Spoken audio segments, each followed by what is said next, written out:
World, Florida. Dr. Narco Longo. Brought to you by the Florida Department of Magic. Welcome to Florida, baby.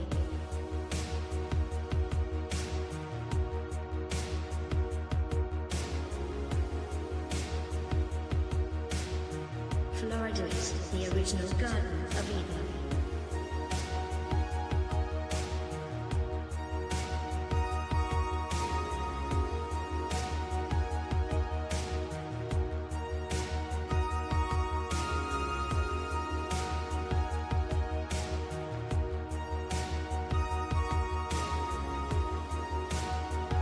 Florida has the highest concentration of freshwater springs in the world.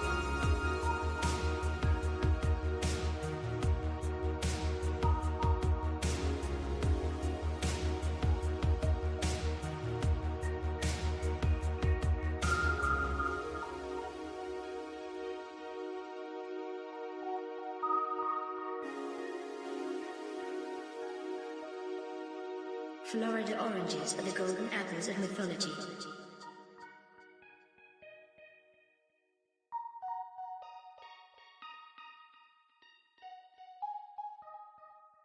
A race of giant men once roamed this peninsula.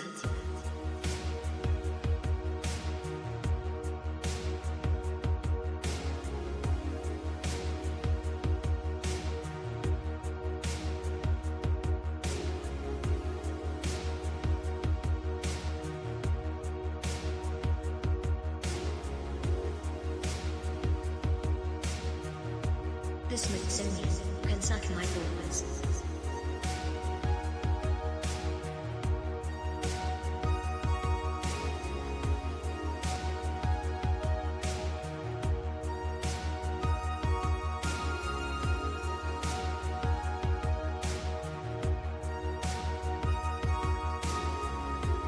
Florida is littered with many ancient megalithic ship anchors, known as Saxor stones.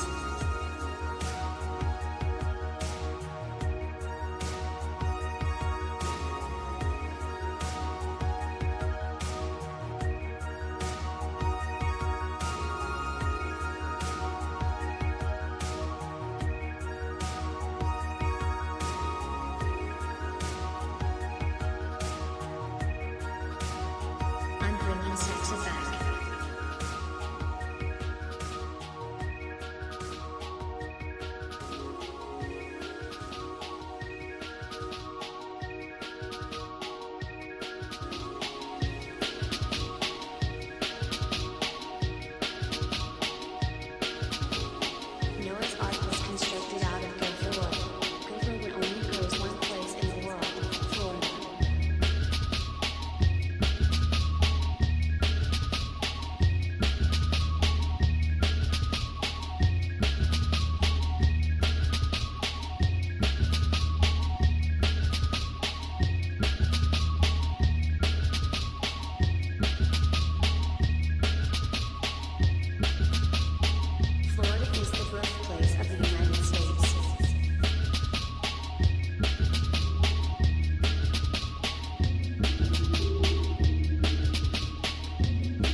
Happy Saturday, everybody.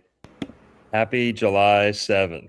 Okay. It is 7-Eleven day. I hope you got your free Slurpee today. I hope you got your whatever they're doing. Free roller dogs. But what we're going to talk about tonight goes far beyond just the gas station quick stop, So 7-Eleven, man, a whole lot to talk about.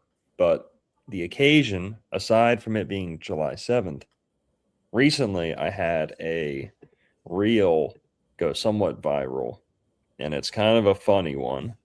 And so let's watch that.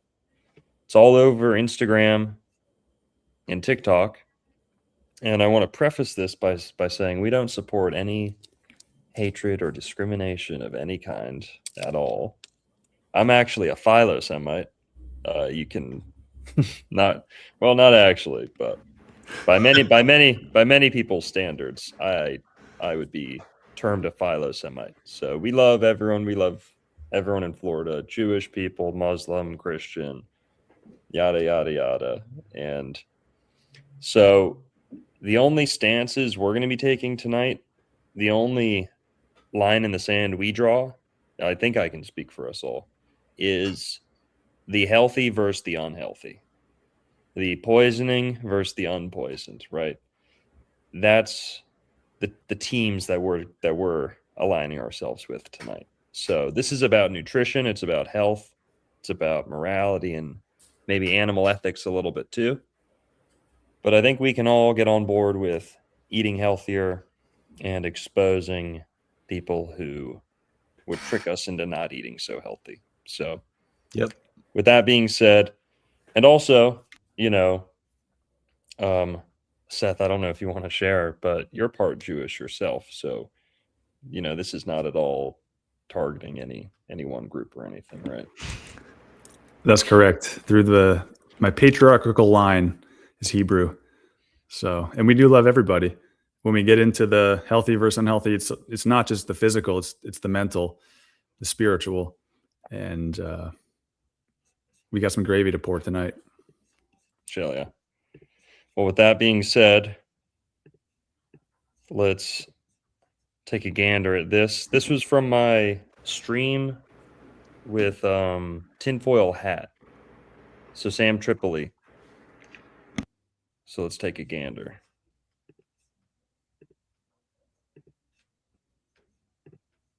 Hang on the internet. If you go through all the fast food chains, they all have some dark, insidious origin. Now we have the 7-Eleven food chain. Do you guys know what the 7-Eleven brand of foods and desserts is called? What? Go Yum Foods. Oh, Goyam. Wow. Go That's Yum. so funny. Literally Goyam Foods. If you go get ice cream at 7-Eleven, it's Goyam brand. Here, you I'm read not this even shit. kidding. Yeah, it's like just Goyam. So, Oh, yo, that's fucked up. that's crazy. No one's ever broke this on the internet. If you go through. So, yeah, first thing I want to say about that is we got to give credit where credit's due. I am not the first person to break that ever on the internet. I looked and I was under the assumption that I was the first. Now, I was tipped off by a subscriber who sent me a DM because they were at 7-Eleven and saw the ice cream labels. Now, when this clip went viral, Adam Green, if you know who Adam Green is, he actually retweeted or tweeted about it years earlier, like 2019. So, he told me he doesn't, he's not really seeking credit for that, but he was, I guess, the first to break that on the internet. So excuse me for that. My apologies for overstating the claim, but now you guys know. Now everyone knows. So what do you guys think about that? What were your thoughts? Well, the reason it's significant, people need to do a little bit of homework, I think, because we can't rehash the entire fast food conspiracy, but you got to look at Longo's older video on the fast food conspiracy in the Knights of the Golden Circle. And I guess that's what you guys talked about on Sam's show, right? You know, Mhm. part of a much deeper and much wider web. So it's not just like this one-off, oh, it's called Go Yum. That's interesting. The entire fast food industry seems to be conspiratorially out to get us. Yeah, totally. And like I always say, you know, the real Illuminati, the real bankers, the real juice box, you know, emoji, the real powers that be are internal.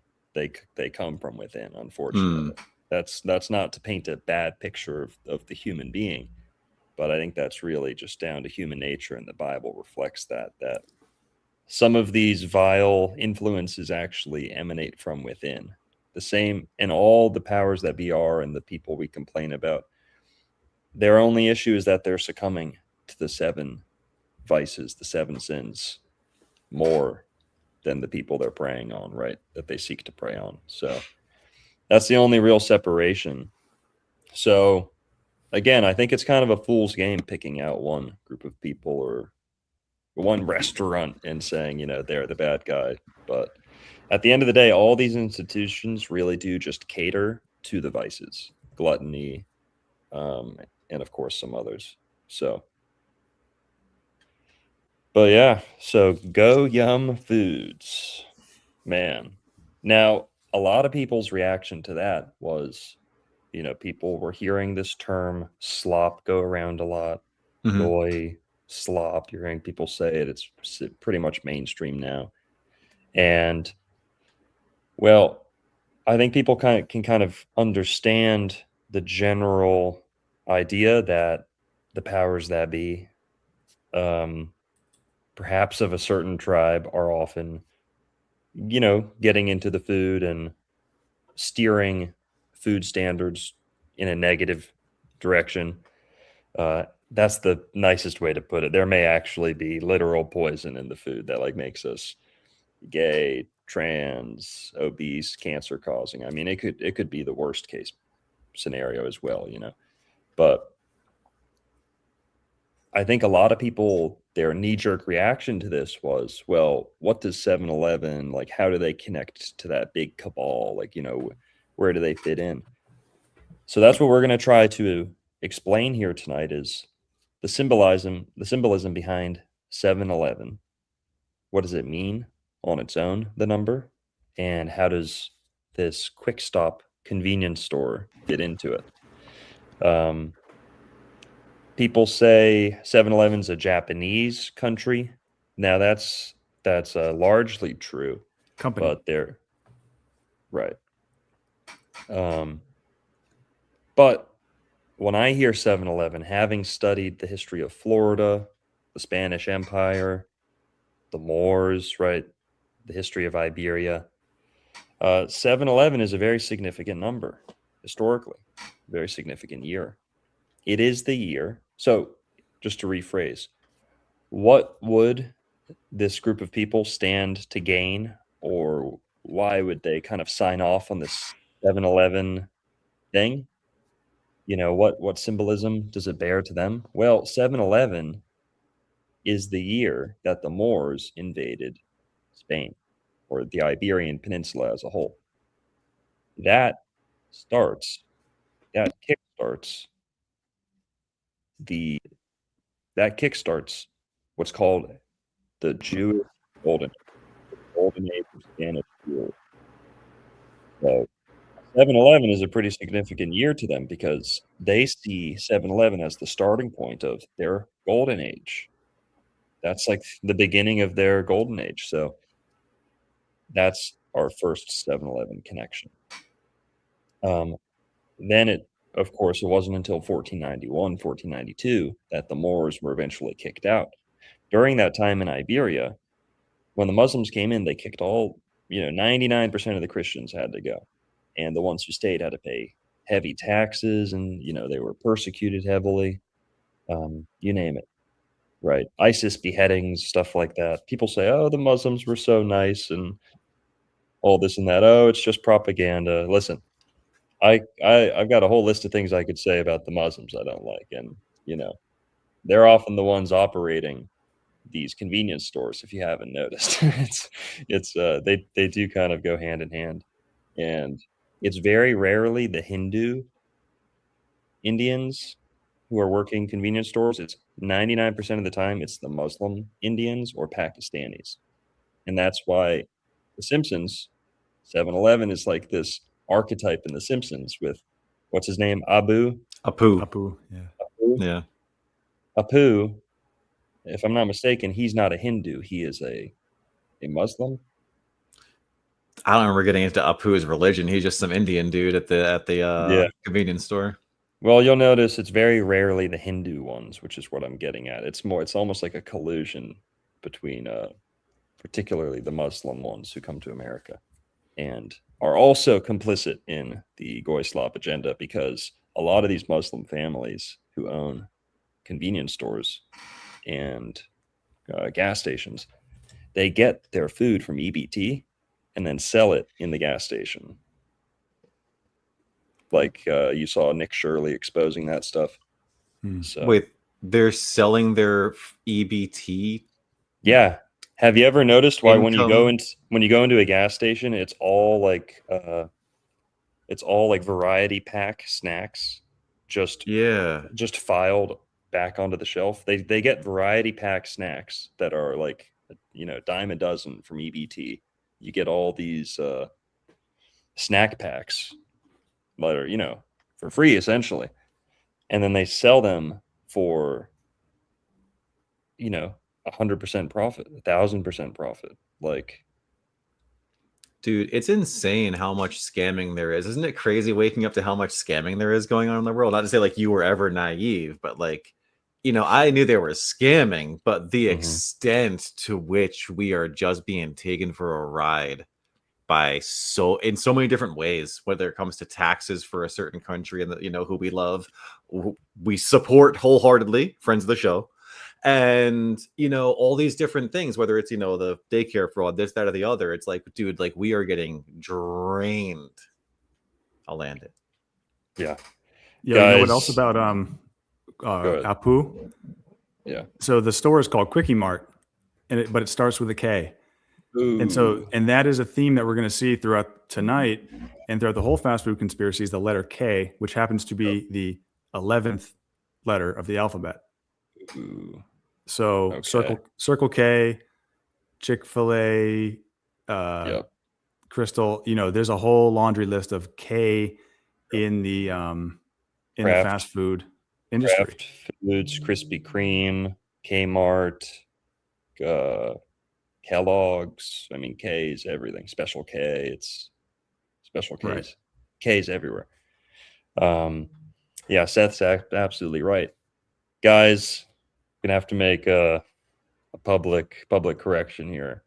And I'll be honest, I've never watched a complete episode of The Simpsons. All right. I just can't stand it. So I guess Apu is Hindu, from what I'm seeing. So correction. Sorry, guys. But I kind of like the idea of 7-Eleven represent like the convenience store representing the Spanish Golden Age. And it's like, the people in charge get the Muslims to like run the store for them, almost like how they got the Muslims to come in and kick the Christians out and take over Spain and run Spain, and they profited immensely from that. It was their golden age, like we said. So I think that is at the heart of the 7-Eleven symbolism, is why they want to put this back in our face. It represents the 7-Eleven. How about this? Put it bluntly. 7-Eleven represents the downfall of Christianity and the Jewish Golden Age. I mean, that's the simplest way to put it. So let's look at the Moorish invasion of Spain real quick.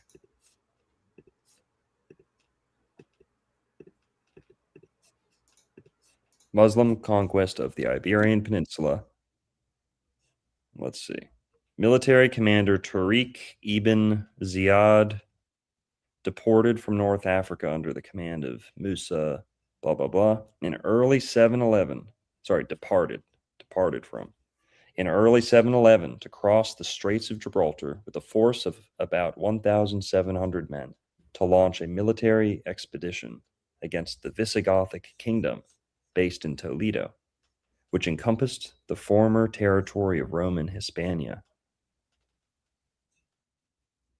So yeah, there you see 711. Yeah. And it's just incredible with the whole Goyim connection too, because there's no real way to weasel around it. You know, it's a word that people have woken up to, and it literally has Goy, Goy. It's the first three letters, so it can't be like a whoops, we didn't mean to. You know, it's really hard to not see it. Mm-hmm. Zalera Morales with $10 says, "Good to see y'all. Thank you. Cheers." Likewise, man. Appreciate it. And we got 5 Old World Florida memberships from Mark O'Farrell. Yo, nice. Thank you. Appreciate it. So, 7-Eleven, the Muslims, Moroccans, Moors, right? It's the Moors who invaded Spain. They're there until 1492. They're, the Christians, the Catholics take over. They kick out the Muslims. And then we get the Columbus story, where Columbus essentially rescues the Jews or finds them an escape route to a new land, safe from the Inquisition. And they pick up the story in America, right? And again, we have to skip over some stuff, but throughout time, we get to the plantation culture of the Caribbean, slave culture, sugar. This is going to be a theme tonight. Sugar, refined sugar. I mean, that was the fentanyl of the day. Like, rum was made out of sugar. Rum was the fentanyl of its day, actually. But sugar was, in many instances, the hardest drug around. Like, Really? I mean, yeah, if you had pretty much never encountered large amounts of cane sugar and then you see it powdered in mounds and heaps, so that's what slavery was all about. They brought African slaves to the Caribbean to mainly do sugar. The other crops wouldn't be totally established until later. I don't know if it's yucca or what type of sweet potato was naturally occurring all over the Caribbean. Those things just grow them on their own. You don't really need to line those up or harvest them anyway. So a lot of food they had was abundant. And the main thing they needed that slave labor for was sugar. And if you'll know, 7-Eleven today, I mean, it's a slop factory with an emphasis on the sugar. The big gulps, the big sodas. Now listen, I'm a soda guy, okay? But at a certain point, when they've got the cup designed for your car cup holder that's like skinny at the bottom, but it's like, the fucking, it's like the hockey tournament, what do they call it? Stanley Cup or some, it's like the Stanley Cup at the top, but it fits in your cup holder at the bottom. Yeah. Those things were engineered to like destroy humanity. It's giving you the illusion of this is normal, right? Like that huge cup fits in your tiny little cup holder. That's kind of like an encapsulation of the mindset behind cram as much refined sugar down your gullet as you can.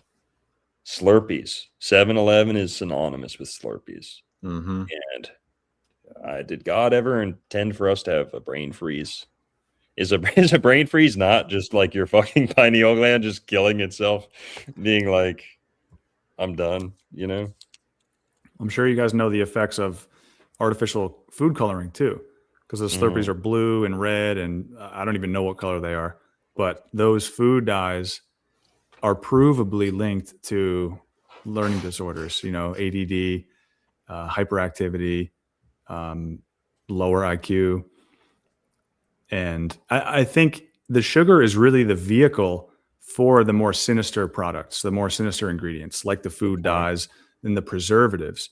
Because honestly, if we were all drinking sugarcane juice and that's all we drank, everyone would lose weight. Everyone would get lean again, and everyone would have a six-pack if we just drank pure sugarcane juice, because that's what our body runs on. It runs on sugar. Glucose is the molecule that your cells want to burn. It's the only molecule your cells burn. So everything has to become glucose in order for your body to use it as fuel. So, there's a lot of like demonizing sugar out there, but it's all the stuff that's packaged with it. It's the fat and even the type of sugar they're using, the high fructose corn syrup. If they were just using pure sugar, like I'd be all about that, but because I'm a sugarholic myself, but it's really the preservatives and the artificial colorings that turn us into complete zombies. Well, that 1600s, 1700s Caribbean sugar plantation culture was also like the origins of anti-caking agents, bleaching agents. I hear you, and that's such an important clarification for sure. I love cane sugar, juiced. It's great. But, these were the people doing everything in their power to turn it into $1 billion enterprise. Their goal was not fresh squeezed orange juice. It was, Tropicana from concentrate. That was their vision for what future would be, for what sugar would become. And if they had cocaine, they would have been growing cocaine, but that really is, we can't understate how much slave labor hinged on sugar, or vice versa. Like slave labor, without the sugar cane, many of the slaves would not have been brought here if they actually, even were shipped over in the numbers people tell us. But so, yeah. So sugar was a big thing. That's why the slaves came over. And that may be another kind of, hey, because many people who talk about black people being in America the whole time, they almost always do it along with the Moors, the Moorish conversation. They say the Moors were bringing black people to America before Columbus. They'll say the Moors had an empire in America. There's some compelling stuff. Morocco is the masculine half. America is the feminine half. That's pretty cool. Much of America is on the same latitude with Morocco. And here's something pretty cool. Merlin, could you look this up? America's first ally or treaty. It's one of America's first treaty. Yeah, I think it's treaty. Yep. I think you're correct about that. America's first treaty. What does it say? Might be France or something. I don't know. The first treaty signed by the U.S. was the Moroccan-American Treaty of Friendship, which was established in 1786. Can we see that? Can we look at that? Yeah, let me put it up on the screen here. Yeah.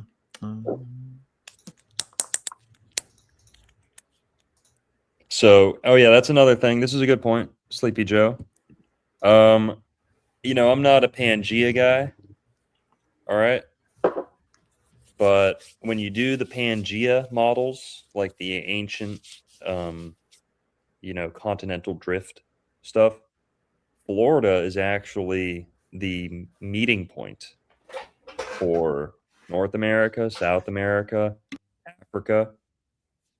When you do the Pangea maps, Florida is like the thread. It's like almost like the keystone, like in the middle of all the other continents. So that's pretty good Garden of Eden evidence, if I must say so. Like, dude, before we get off the topic of Slurpees, you brought up slop before. How perfect is that? Sloppy, Slurpee. You got a sloppy Slurpee there, you little goyim. They tell you exactly what it is. Here you go, you little goyim. Here's your sloppy slurpee, you little pig. Go to your car and eat in your car like a little depressed guy and pop It's some become Xanax, you know? Merlin. Damn, bro. Merlin's about to join Hamas, yo. My bad. No, you're right. And if you know who likes Slurpees, rabbis. Oh, hey, that's religious freedom, man. Like, Oh Yeah. man. Watch out. brain freeze.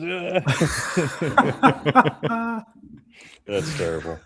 That is But messed up. That's funny though. people were making that joke, guys, so I didn't come up with it.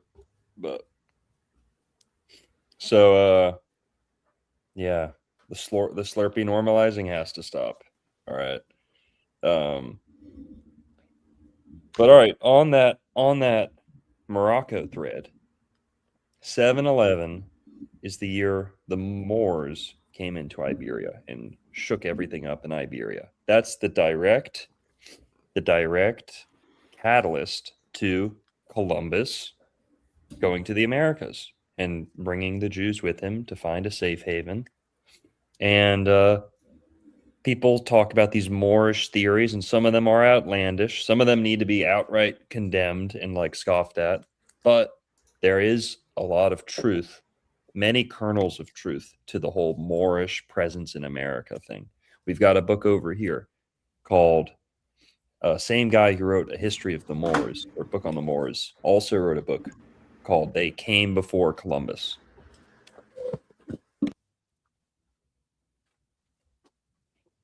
They came before Columbus, about Africans in America. And so, you know, it's been a theory for a while that the Moors made it to America. The Turkish president, Erdogan, can you look this up, Merlin? President Erdogan, spelled with a G, like Erdogan. Muslims discovered America.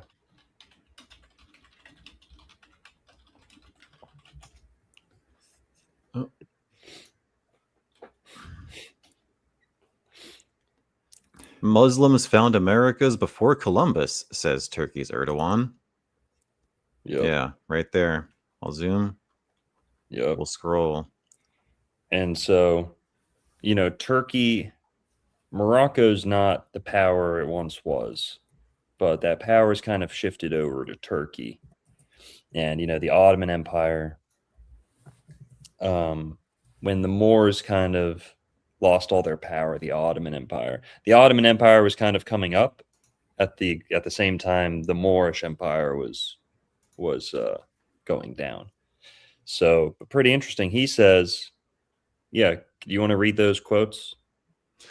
Yeah, sure. Let's see. He made the claim during a conference of Latin American Muslim leaders in Istanbul, blah, blah, blah. Mr. Erdogan also said Muslim sailors arrived in America in 1178.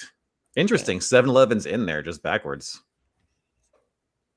He said he was willing to build a mosque at the site Columbus identified. Is this what you meant? Right here, contacts between Latin America and Islam date back to the 12th century. So yeah, and it's true that many of the conquistadors used the words mosque and turban when describing Native American, culture. So now, is this just kind of a stretch? Is this just a big stretch? Oh, search this. George Washington cherry tree, Morocco, please. Who's ever heard of George Washington with the cherry tree? I have. Speaking of the cherry tree, we got the cherry tree over here with you two wearing burgundy colored shirts. It's cherry season too. Nice. Yeah. I wore it for Jupiter.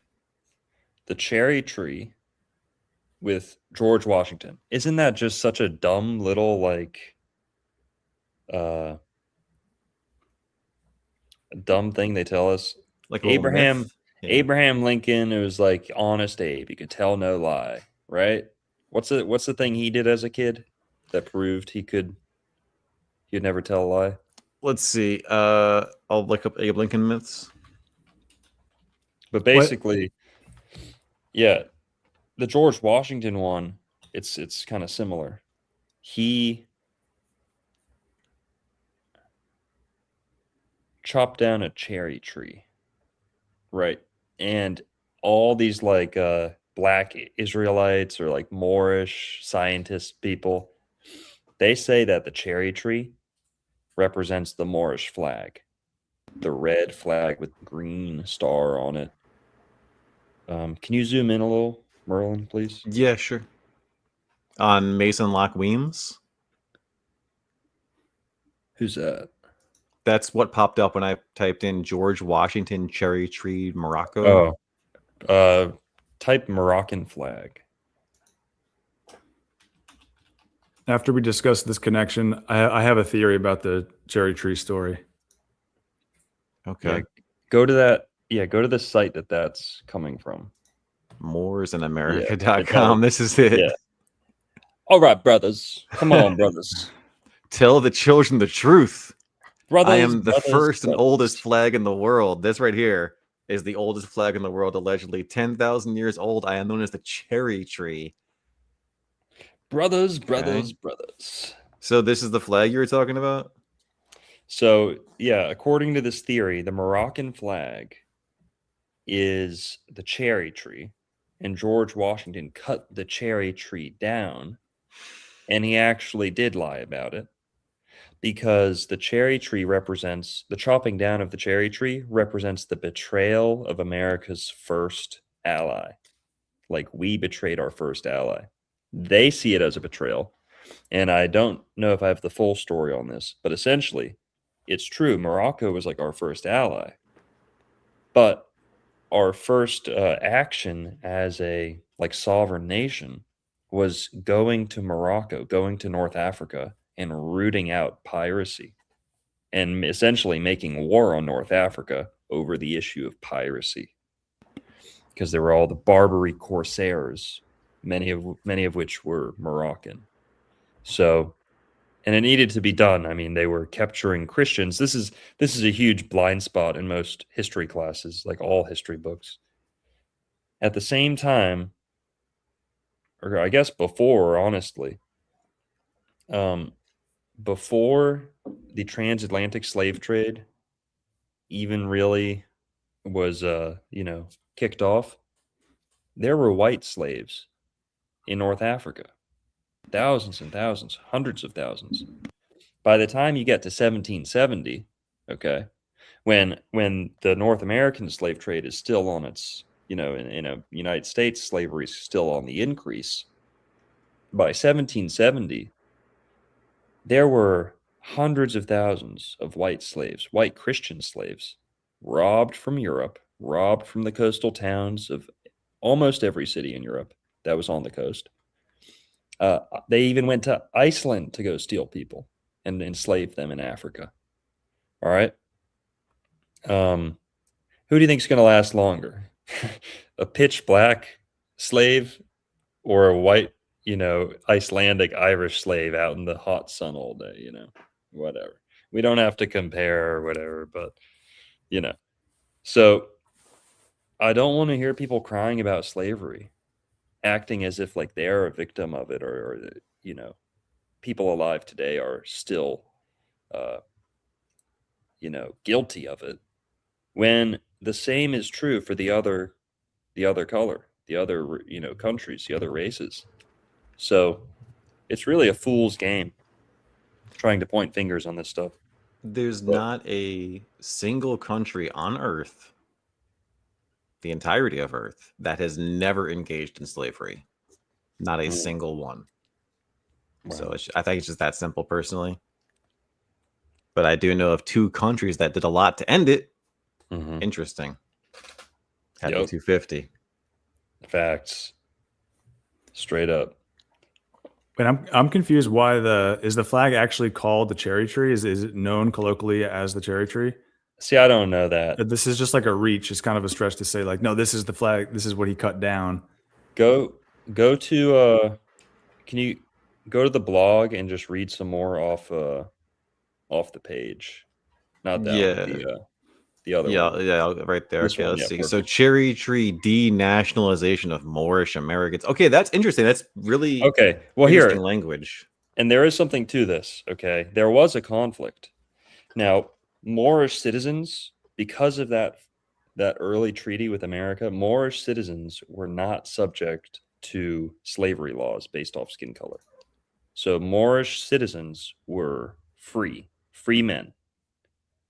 This is a fact. There was a court case called the Moors, or an act that came out of this court case called the Moors Sundry Act, and it was like they called it like the Free Moors trial or something. Yeah, Moors Sundry Act, and that was 1789, 1790, 90, yeah.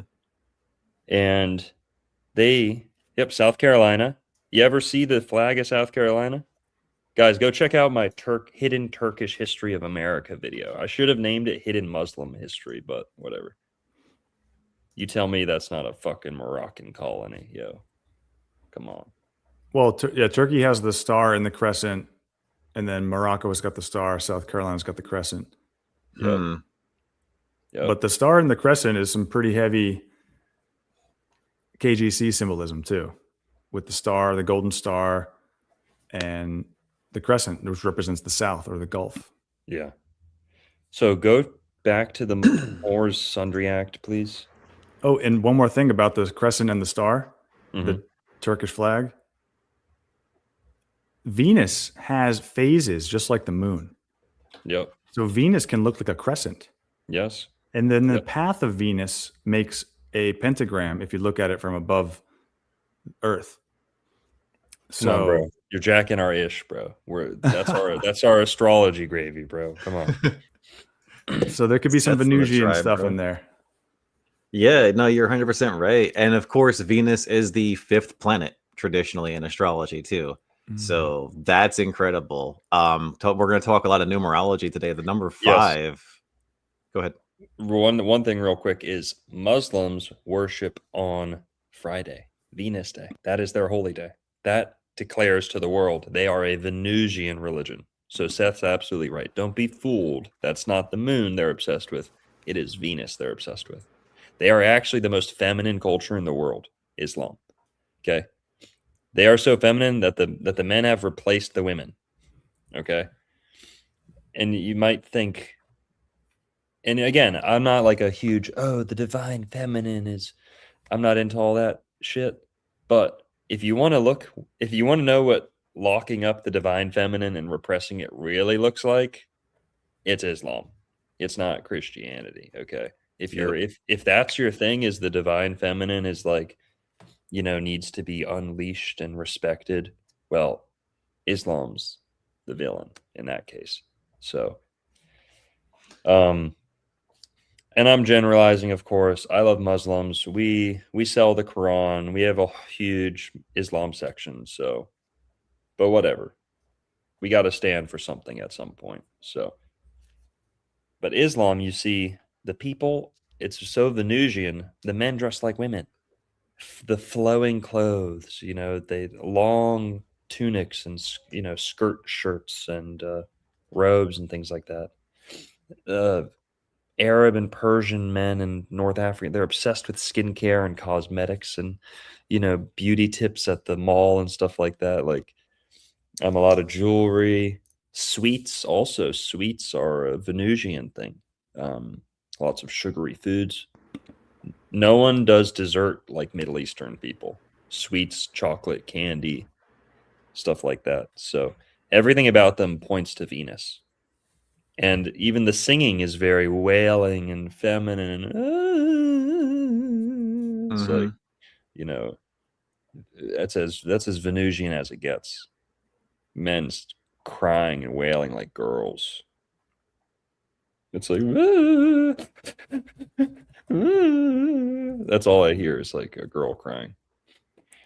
The architecture can be pretty feminine and curvaceous too. Exactly. Yep. Totally. Mosques, Islamic architecture is feminine, curvaceous. And that's why you see the crescent up on everything. Yeah. And it's also a very corrupted Venus too. Like when it comes to discussing Venus, it's important to remember that Venus literally is Lucifer. When Venus rises before the sun, that's when Venus is considered Lucifer.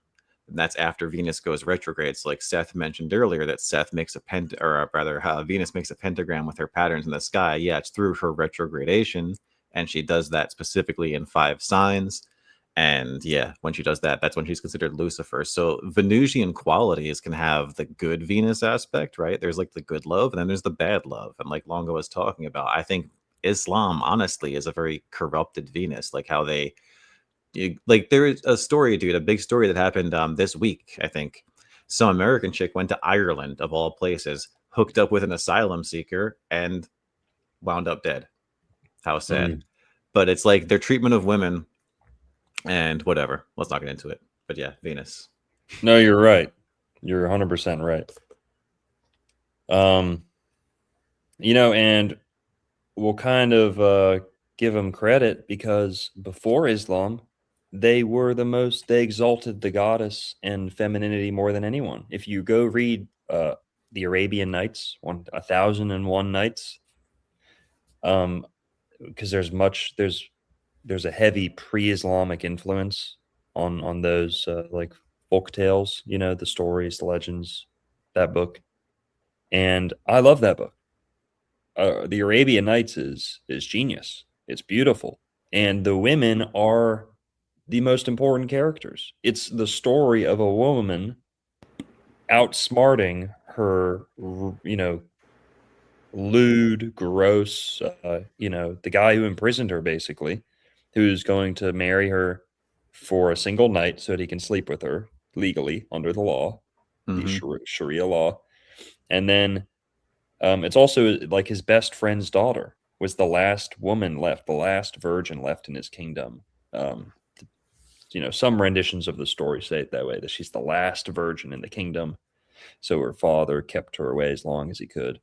She has to go sleep with this guy for the night. But the deal is he marries you so that he can sleep with you for the night. But divorce is illegal. So in the morning, he chops their heads off and marries another one. That's his loophole. Guys, there's not just one loophole religion in the world, okay? Islam is also very loopholey, very legalistic, and the loopholes, right, and the workarounds. So that was his workaround, was following his law. Can't, whatever.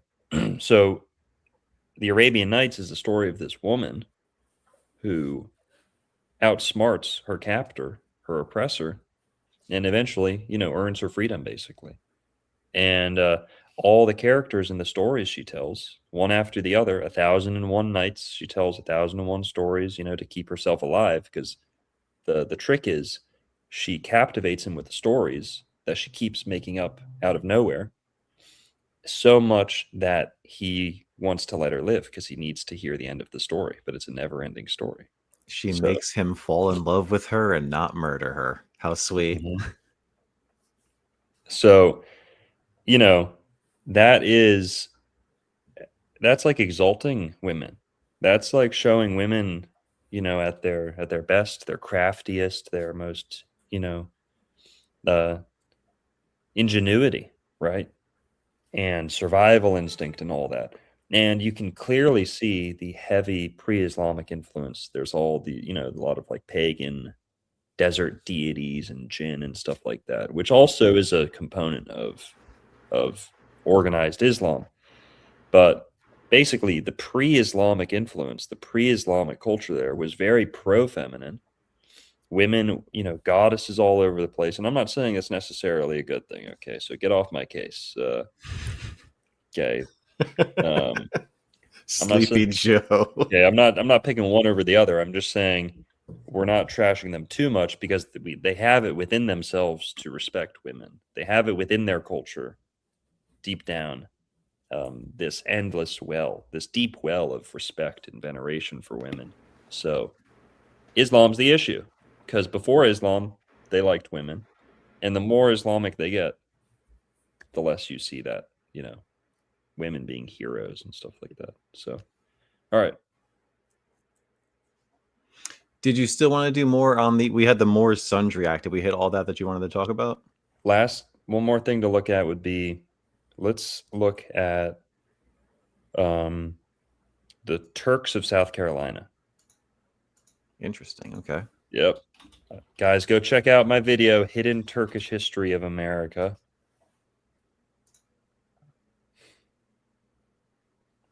Oh, God. The Qataris got me. They gave him a jet. The Qataris got me. You guys know have you guys seen the clip of the compilation of Tim Pool?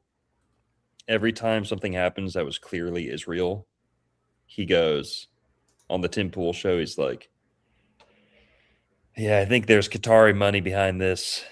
You know, the Qataris are trying to get their hands in this, you know, like, no, come on. But yeah, so that Turkish video, it follows the story of there is a mysterious population of Turkish people that have been in South Carolina since the 1700s, maybe the 1600s. And they served in the Revolutionary War, their ancestors, along with General Sumter, I think Colonel General something. And General Sumter gifted the Turkish people this land in South Carolina. And they've lived there ever since. They're dark-skinned. Now, all the DNA tests on them, people always assumed that they were just black and Native American mixed, you know? But the DNA tests prove they are indeed Turkish, Middle Eastern, North African, not Sub-Saharan African, and not so much Native American. But they're darker skinned. Some of them are almost black looking. And many of them are, in fact, according to the genetics, Moroccan and Turkish. So there's something to be said that Moors did have like a friendly existence. They were welcomed in America. And then the Barbary pirate wars happened in can you search when were the Barbary wars? It was like 1800, 1790, around there. It says from 1801 to 1805, and the second only 3 days in 1815. So Barbary Wars between 1801 and 1815, the turn of the century. And we were good allies with Morocco up until this point. And then we had to go, get rid of piracy and slavery in North Africa because so many Americans were getting captured. So many Europeans and Christians were getting captured. Literally, the founding fathers said, all right, we just won our independence. Now let's go fuck some shit up. Let's go police the world, basically. It started with this. So the Barbary Wars soured that relationship with Morocco. And many of the Moroccan citizens who were black or dark-skinned people in America, when that alliance, gets thrown out the window, they're now dark-skinned people in America who do not have any political justification or their free status is now up in the air. It is now questionable. And many of them started getting imprisoned and forced into slavery. And they would sue the government saying, hey, hang on. We're not Sub-Saharan Africans, all right? We're Moroccans. You guys didn't bring us here in chains. The Moroccans, we came here on our own ships. We were trading with you guys. We had, outposts in North America. And basically the Moroccans kind of got screwed over. I mean, they got themselves in trouble with the Barbary Wars, but we're generalizing, of course. That relationship was soured, and then they got imprisoned, and that's where we get the Moors Sundry Act, which is a couple Moors suing for their legal rights back. saying, no, no, no, we're not sub-Saharan Africans, we're Moroccans. Now that is the beginning of the wee wuzzery, because after that, every black guy in America who could read a book was pretending they were Moroccan so that they could somehow earn their freedom, you know. So kind of the way out of slavery was to prove that you're Moroccan. That's really the foundation of the Moorish scientist thing. The guys with the fezzes and the caps, they're like black Israelites and they yell at people a lot too. A lot of them are really smart. I'll give some credit. Some of those guys are sharp as a tack. But there's so much wee wuzzery. And it's because they're basically trying to say, we're Moors, therefore we're not slaves. We were never slaves. I think it's also important to mention that the Moors were extremely seafaring, right? And so it could have been easy for them to get to America. And they were so seafaring that we have the name we have for the knot that you tie like a boat to the dock, or the rope to its hitch, is a Moor. True. Yes. Yes. So they were experts at sailing and navigating the waters. True. So yeah, that's now people say, oh, George Washington's the bad guy in this story because we were allied with the Moors, then we stabbed them in the back. Well, Merlin, can you look this up? George Washington. I told you guys this before we went live. John D was 007, right? Mm-hmm. John D 007. Well, do you know what George Washington's secret agent number was? 711. 711 711 was George Washington's code number. We got to learn this. We got to learn the cipher system. The Culvers. You know, no, scratch that. Edit that out. Everyone, edit that out. Culpers. Going through the drive-through over at Culpers. You guys have Culvers? No, not by me. All right, whatever. Never mind. Jeez, tough crowd. All right. George Washington used the code number 711. So now we got to search. I've already got this pulled up. Sure. The Culper ring. What was the Culper ring? The Culper ring was a network of spies active during the American Revolutionary War, organized by Major Benjamin Talmadge and General George Washington in 1778 during the British occupation of New York City. The name Culper was suggested by George Washington and taken from Culpeper County, Virginia. I don't know if I'm buying that. Culper to Culpeper. That sounds like some Tartaria like stuff that they claim there with those connections. Yep. You know, the Israelites really like to add and subtract syllables to things, if you guys haven't noticed. But Culpeper County, leaders of the spy ring were Abraham Woodhull, Robert Townsend, using the aliases of Samuel Culper and Samuel Culper Senior and Junior. Blah, blah, blah. So, yeah, guys. The ring was tasked to provide Washington information on British Army operations in New York City. Who founded New York City? The Dutch. With the help of who? I think you guys know. The juice box emoji. Mm-hmm. The juices. So, what are the odds of that, guys? Isn't that nuts? George Washington, who's at the center of this Moroccan cherry tree conspiracy, his code name 711. And the Moors, aka Moroccans, invaded Spain in 711. Is that the same thread? Is this the same thread that we're tugging on here? Or are these different threads? What do you think? It's a similar thread because it ties together in that the years, but then also the fact that 7-Eleven is so ingrained in like the American zeitgeist, you know. Yeah. So like, was this revenge for what happened in 7-Eleven? You know, was that what this whole spy Right. network is all about?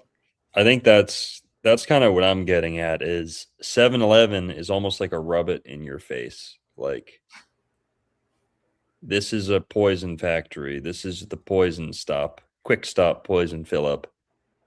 And it's all because we're still upset over 7-Eleven. That's when they had it their best. That was the golden age in their own words. And 7-Eleven represents the beginning of the golden age and the downfall of Christianity. And they're still upset over it. They're still bitter about it, I guess. I don't know. Or it's just, purely coincidence, and it's just the dark evil forces. I don't know. The demiurge is just stringing all that stuff together, maybe. But Which is equally as cool. Like, literally either one of those explanations is genuinely fascinating. You know what I mean? So that's totally fine, I think. yeah. But 7-Eleven is there's 7-Eleven has something to do with airplanes. And not 9/11. We're gonna get to that. Did 9/11? What's 9/11 have to do with airplanes? So Airplanes. flight. 9/11? So flight 711. So flight 711 is a famous flight that just like crashed, I guess. Well, flight Wouldn't be 77. Oh, flight 77. That was one of the planes on 9/11. Yeah. See, there you go. All right. So flight 711 was a different airplane. Sorry, I thought you guys could see my screen. Go ahead, Merlin. No, someone in chat said I think Seth check chat, bro, because you made that point to me on the phone earlier. How September is sept. Yeah. Remember how you? Well, we're working our way towards that, We're but yeah, getting there, we we're can getting talk there. about that. we can bust that open right now. So, Seth, you want to explain that? So what 7-Eleven? All these people were commenting on that reel. Oh, the Jays did 9/11, and now they're doing 7-Eleven. Well, hang on, there might actually be something to that. It's Right, all the Seth? same. It's the same number. It's the same code that they're evoking, I think, because what does sept in September mean? It's obviously 7. And why is that? Well, it's the 7th month after the spring equinox when the year actually begins, the zodiacal year begins. So, yeah, it goes so deep, the codes in 9/11. So 9/11 is a 7/11 ritual. It's a 77 ritual. But I think we got to bring it all the way back to the number 11. 11 has the word El in it, which means God. Mhm. And so words with El, they mean they relate to the upper levels or ascension, like elite, elect, elder, elevate, and angel, and all the angel names end with El. Raphael, Gabriel, Michael, Ariel, Uriel. So El in the number 11 is very powerful. And the number 11 has a doubling power. If you multiply 11 by 3, you get 33. If you multiply it by 7, you get 77. So it has this vibratory energy. But not only that, can I share my screen actually? Yes. Okay. Y'all can see that. Okay, so the Twin Towers too that came down on 7/11, sorry, on 9/11, Sept 11, they literally resemble the number 11. They fell on the 11th day of the Sept month, and we just talked about how El means God in Hebrew, has a doubling power. But this is what I find very interesting is that 11 represents the two poles of opposites. the masculine, feminine, the yin and the yang. And we're going to see how this relates to the twin pillars of Jachin and Boaz, which are the masculine and feminine, pillars through which the initiate walks when they enter King Solomon's temple. So, but before we get there, World Trade Center 1 was struck by Flight 11. By which company? American Airlines. So Wait, no. Flight 11? Well, yeah, there's Flight 11, there's Flight 93, there's Flight 77. No. Dude. Yep. Yeah. All the numbers are crazy. Bro. All right. That's too much. Yeah, and both towers had 110 floors on them. Which zero, I don't know if you guys knew this. I mean, you guys know, but I don't know if the listeners do. In numerology, 0 is pretty transparent. You can just remove the 0. Yeah. It doesn't have that vibratory energy. It's the cosmic egg. It's the beginning of something, so it doesn't have numerological power like 1 through 9. Mm-hmm. So we have to start with the number 11 and just see the type of power that it has. How 9/11, Sept 11, literally brought down a big standing 11. Mm-hmm. So. Yeah, and just numerologically, the number 1 is God, right? And L is God, the number 2 is duality, like symbolically, numerologically. So like L even 11, L even is L the 1 evening out into 2 and equal to. Yeah. So we also see the twin pillar archetype and these standing ones in King Solomon's temple. And you guys have to read your Bibles. Read the Old Testament, read the New Testament, read it all, read all the apocryphal texts, because there's so much history in there about how we got here, where we are today, and why things are happening the way they are. And you'll understand a lot of the deeper meanings behind things. So King Solomon's temple was the first Jewish temple. They practiced a lot of animal sacrifice in this temple, and all Masonic lodges are built in correlation to the description of King Solomon's temple in First Kings. So it talks about here, First Kings chapter 7, 2 pillars of brass. They talk about how high it is. They put golden C's on the top with pomegranates and all this stuff. And I don't need to show you all the different. Can we go back real quick? Sure. Like all the Freemasonic temples out there, even in your town, are probably going to have a twin pillars out front. What are the names of the pillars? Jachin and Boaz, or Jachin and Boaz. Mm-hmm. Now, what does it mean if my mom caught me jacking my Boaz in my room one time? No insights. What the hell's a Boaz, dude? You never got going on, man. Your mom never caught you jacking your Boaz? No, man. I don't so, Mom, I'm worshiping in the temple. Your mom never caught you. Your mom never caught you whimming off in your room. No, just clipping coins. Whim off. Everything all right in there, Con? Yeah. All right. So now we can just see the twin towers and say, okay, that looks like the twin pillars. But it doesn't stop there. There's so much more.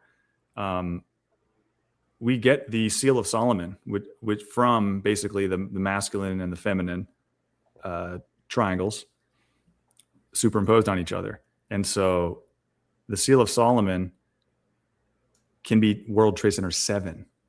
And we're going to get to that. Did you guys know that World Trade Center 7 is called the Solomon Brothers Building? All right. So it's crazy. So they literally dropped 7, and then the 11 right next to it. A 7 and an 11 went down. Yes, and it's Solomon's building. It's got the same name as King Solomon's temple. Yeah, and these were the 3 buildings that came down in a fire, which is also described in the Bible. Right? King Nebuchadnezzar destroyed King Solomon's temple and the twin pillars with fire in 5 something BC. And what was Jesus angry about Solomon's temple, or at least the temple in Jerusalem? That was the second temple after it got rebuilt, but it's the animal sacrifice. Well, animal sacrifice was a big thing, but what was the general offense that included the animal sacrifice trading. Trading. Yep. You have made it a place of, trading and merchandise and this and that, murder for sure and bloodshed, of course. But World Trading Center, Jesus was upset because they were buying and trading in the temple. Yep. World Trade Center. So that's what New York symbolizes on the world stage. Mm-hmm. Solomon coded totally. Super Solomon coded. So 2 Kings chapter 25, you can read about the destruction of King Solomon's temple. And so my question is, was 9/11 a ritual reenactment of the destruction of Solomon's temple? Yep. I mean, it's pretty obvious. You have the twin pillars right behind it. You have Solomon's temple. You have Solomon's building. But interestingly, they spelled it differently. Solomon Brothers Building, they spelled it SALOMON. Mm-hmm. Well, it's probably the family name, but they know what they're doing. They could have named it anything, Right. And it sounds exactly the same. It is Solomon. Vowels are so malleable. Yeah. Right. And we're going to notice there's another building that plays into this that they just changed like one little letter of it. Merlin, while he's going, can you queue up the birth chart for 7/11? Sorry, for 9/11. Yeah. Hey, same thing, right? So yeah, I got you. And then so I taught this. Some of these slides are from a presentation that I delivered to children because I was working for a homeschool company and they were doing a 9/11 class. And so I was like, well, I have to design my own slides for this. So the reason it almost looks like it's for children because it is, it's just very simple. I'm trying to put in plain words, that you're the temple, the body's the temple. And so the destruction of those buildings that day, by the way, there was 3 buildings. Like most normal people that you ask on the street, how many buildings fell down on 9/11? They'll say 2. They only think the Twin Towers. Yep. But keyword what towers? Twin. Keep that in mind. That's okay. Significant. Okay. So, and we call these parts on our head the temples. Yep. Because your inner sanctum is the seat of your consciousness. Yep. It's your left brain and your right brain put together. And so, what goes on in the brain? What are the hemispheres doing? Like, what's the verb that we use the brain for? To think? Yes. I think. Bingo. All right. So twins, I think. Keep going. But keep going. Yeah. Oh, nice. And I basically explained that the destruction of the temple in a ritual setting is essentially the destruction of your consciousness. And that's what happened. It put everybody into a fear state. And interestingly, too, this was like one of the big events that the entire world watched. And they spaced it out over the whole day so that everyone would get sent home or sit in your classroom. I remember this. I was 14 years old. I was in high school on 9/11.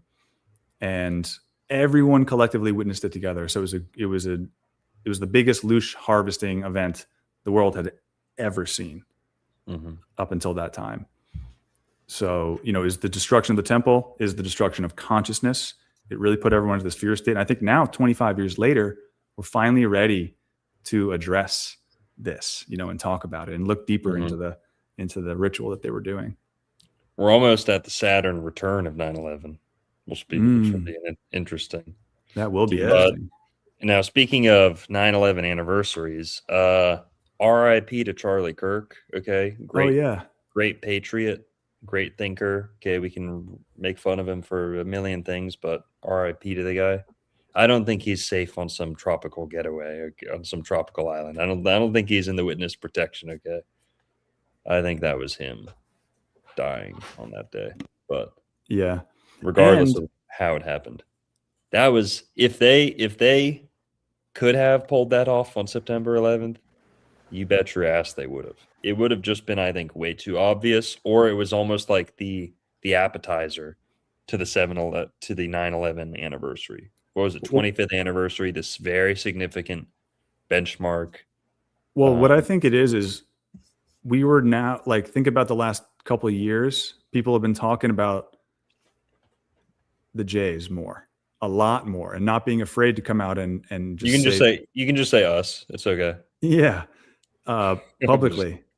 And so I almost felt like it was a distraction. Like our minds were not on 9/11 on last year's 9/11 because we're all talking about Charlie Kirk. Yeah. So it was like a 2-in-1. It was like we got to take this guy out, and we don't want people talking about Yes. X, Y, or Z. Totally. Now, also another September 10th thing, kind of the vice versa. Like you're saying, people almost forgot it was the 25th anniversary because that happened right before, and it eclipsed, the 25th anniversary. Well, almost like the opposite happened on September 10th, 2001. So September 10th, 2001, I think that's when they announced the 2.4 trillion or billion gajillion missing from the Pentagon. Yeah, Right. From the coffers. I think that was September 10th. Yes, it Yes. was. Yep. Now, also, did you know, talk about distractions. Do you know what else was September 10th? The long-awaited worldwide media event reunion of the Jackson 5. The Jackson siblings reunited on a single stage. Okay. Michael Jackson was a little bit of like a comeback. This was a media event. Huge event. Everyone forgot about it and they scrapped it. They were going to like tour together and stuff. They like scrapped it. Wait, because that was 2001. That was the same year. Yeah. So search I'll look it up. Jackson reunion 2001. That was an anniversary for them too. Hmm. And I think this was like how they distracted from the 2.4 billion or trillion getting announced the day before. Oh, that makes sense. Like, hey, the concert of the century, the concert of the millennia is going to be going down. Got to be there. You got to be there at the September 10th kickoff party. But $10 million a profit, I guess. So this is a big event. That's nothing compared to what Rumsfeld lost. Oh, hang on. It was actually a festival, I guess, and it went from September 7th to No. Maybe they would have gone to the 11th if they could have, but look at this. According to some sources, on September 11th, 2001, holy shit, Jackson, along with his personal assistant, Frank Cassio, were scheduled for a meeting at the World Trade Center to return a $2 million jacket or $2 million watch Jackson used for the concert and a diamond necklace for Elizabeth Taylor, but overslept and did not make it. In a 2002 interview, Jackson made no mention of a meeting and said he, quote, got a call from friends in Saudi Arabia of the attacks and turned the TV on to see the Twin Towers falling. Oh, wow. So no one ever heard about this. This was almost like the Woodstock of that decade or that year. It was the most talked about thing. It was like Mike Tyson fighting Jake Paul or some shit like that. It was like everyone was talking about it. Everyone had their eye on New York City the day before this kicked off. I mean, Michael Jackson, it's literally, and this is pretty funny because we can branch off into KFC from here. You know the three most famous people of all time are? Okay. Colonel Sanders, Jesus Christ, Michael Jackson, and Colonel Sanders. Michael Jackson's There's more famous Earth. than Hitler. That's the Earth VIP team. That's the Earth greatest hits. It's like Jesus, Michael Jackson, and Colonel Sanders. In the 80s and the 70s and 80s, they said Colonel Sanders was the second most recognizable person to have ever lived. So, whatever.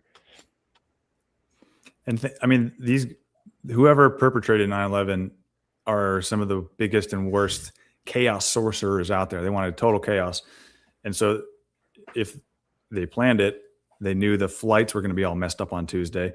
How many thousands of people came into New York City just for that big Michael Jackson event, and then were stranded and left there in like this post-apocalyptic scene of New York City because the sky was all grayed out from all the dust, and they couldn't fly home. You know, the flights were shut down for weeks, I think, after that. I forget how long, but.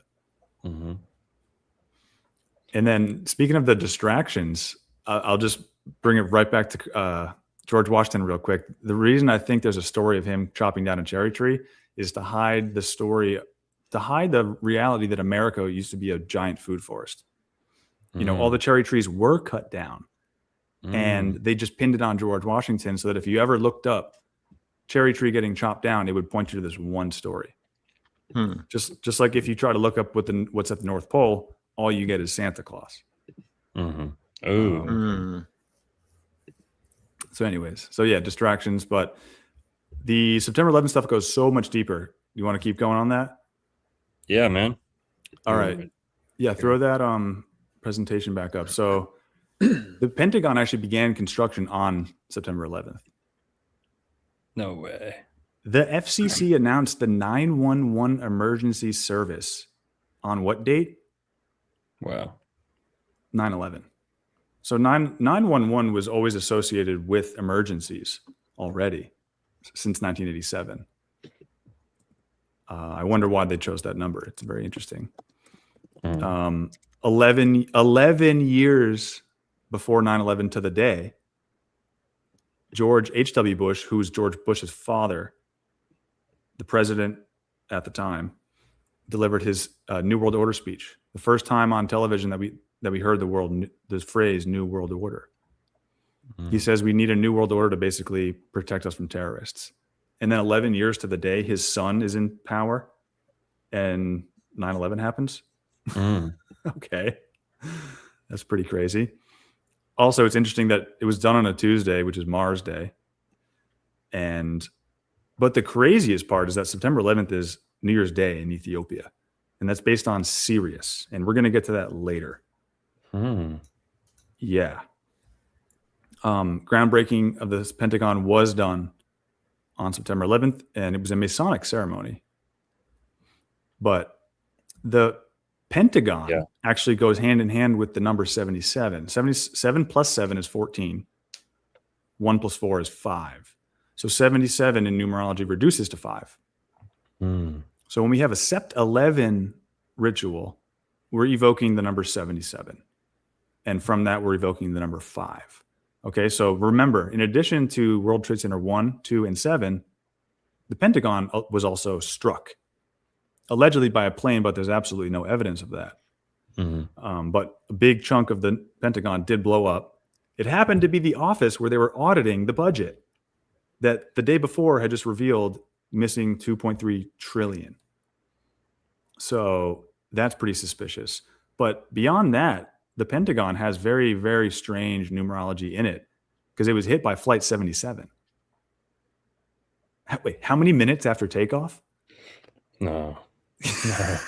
You can't make this shit up, man. The Pentagon's also 77 feet tall. And it sits on the 77th line of longitude. Oh, what? Yeah. Not latitude, but the north-south longitude lines. It also has 7 floors. It's exactly 14 feet wide. And its street address is 1400. So this is 77. This is the most 77 building that's ever existed. Okay. It started on Sept 11. And all of this here is what you see. It's also shaped like like the inside of a pentagram. Right? Yeah. Penta is 5. 5 is the number of man. We got 5 digits on each hand. We got 5 limbs, including our head. There's 5 senses, 5 elements, etc. Alchemical earth is the pentacles. Yeah. Also, real quick.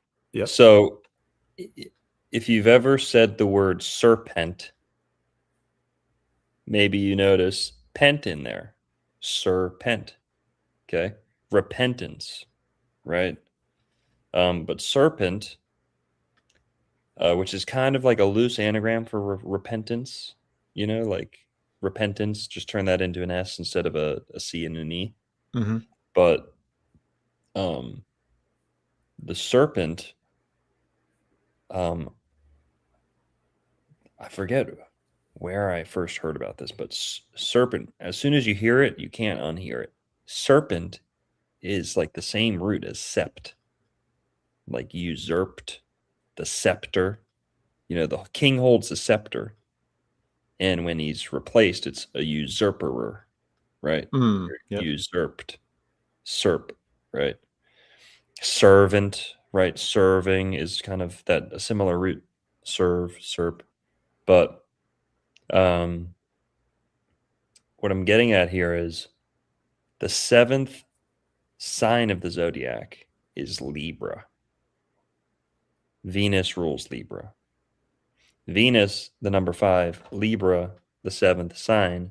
Libra is the sign that's most vilified in mythology, right? And kind of the Bible indirectly. Libra's the bad guy. It's where the sun loses his power, followed by Scorpio, which is like complete darkness and the death of winter. And Libra is like the seduction that seduces you into the winter. The sun's going down, but oh, come on out, the weather's perfect.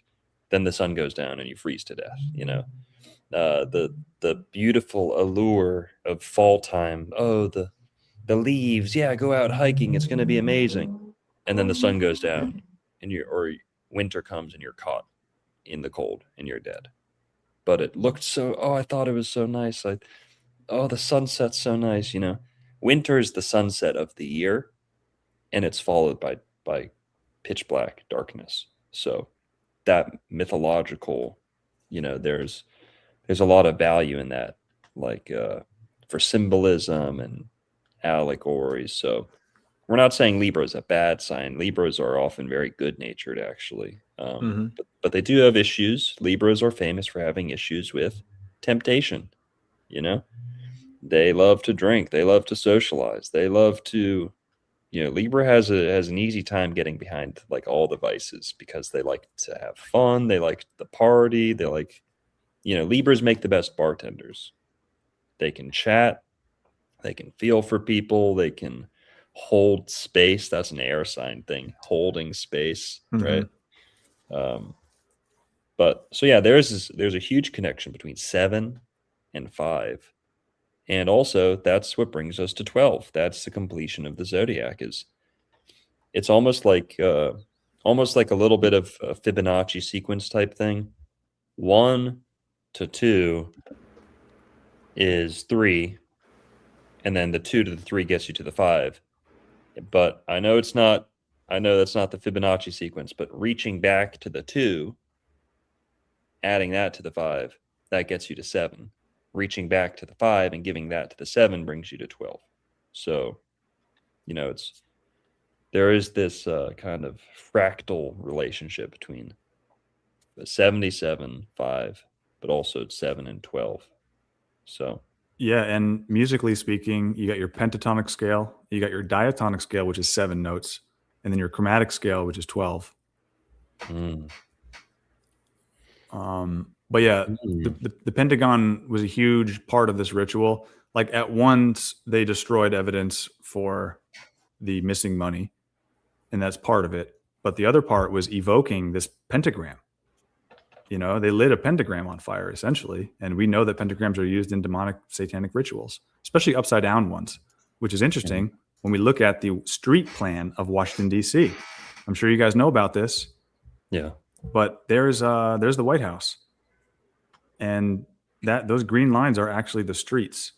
Now, there's actually one of them there's one tiny piece of I shouldn't have made it a complete. It's actually an incomplete inverted pentagram, like the one that's going northeast basically isn't complete. It doesn't connect to the bottom left tip.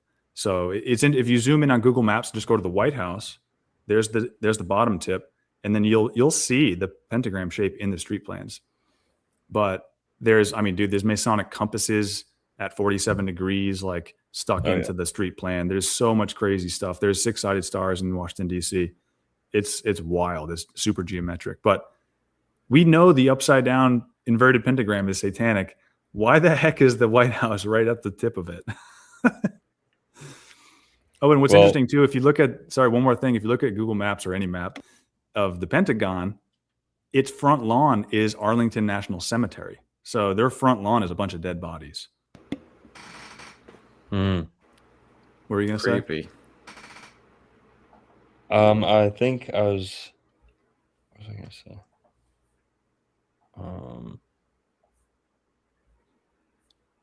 White House, Pentagon, pentagram, street plans. Oh yeah, the same guy who did the layout for the guy who finalized the layout, the guy who had the final say for the layout of Washington D.C. Andrew Ellicott is the same guy who finalized the state lines for Florida, Georgia, Alabama, and the Garden of Eden area right there in the Apalachicola. I'm not even kidding. The same guy who helped design Washington, D.C. with the astronomy and the astrology and all that. Literally, I think maybe his next job, I forget, was to go down to Florida and finalize the state lines for the United States, which weren't really United States before. They were loose territories, and that's where you get that 31, the Florida Panhandle, those nice two perfectly flat lines, parallels. It's a 31st parallel north, which aligns Florida to Jerusalem and the rivers of Eden in Iraq. So the same guy who's doing all this cool stuff in DC then goes over to Florida and gives us, finalizes our state lines today, which I think has a huge significance for the Garden of Eden area, because that's where he was spending a lot of his time and getting really down to the nitty gritty and the details and the land marks, they cared about that stuff. So, and yeah, I think, Seth, you and I think we've kind of done a show already on like 311 and 33 already with Florida's birthday, March 3rd. You guys can go check out that video. It's out there somewhere. We did a Florida birthday stream. Merlin, have we done a Florida birthday stream? We were going to this year. We missed it for some reason. Yeah. But we'll get it next year. That's a good rabbit hole too. Guys, we got 560 people in the chat. Thanks to everyone for tuning in. Appreciate y'all being here. Yeah, thanks, guys. There's two tarot cards with the pentagram, the inverted pentagram, and these are, I think, it's not the Rider Waite, because you have the skeleton with the scythe in some of the death cards, but some of them have the horse with death riding the horse with the black flag and the five-petaled, I don't know if that's a lotus or the five-petaled flower, but it's death and the devil.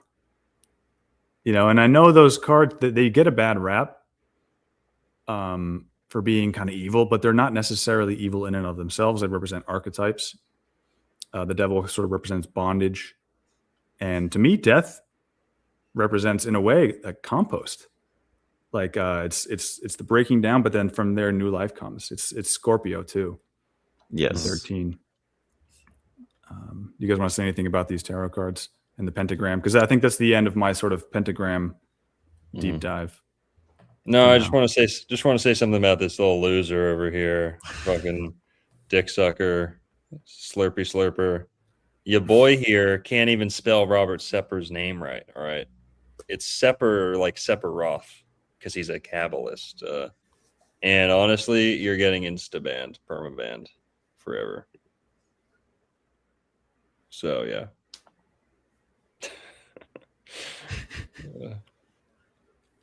So I don't know. Do you guys want to get into Sirius? Yeah, man. We can get serious, yeah. All right. So 9/11 was a serious event.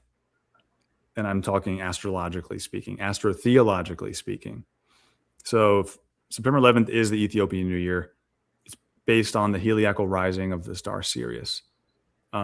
Interestingly, Ethiopia is near Egypt, or it's in Africa. There's a lot of Sirius worship going on in Africa. The Dogon tribe claim to have gotten their entire mythology from the Sirius star system.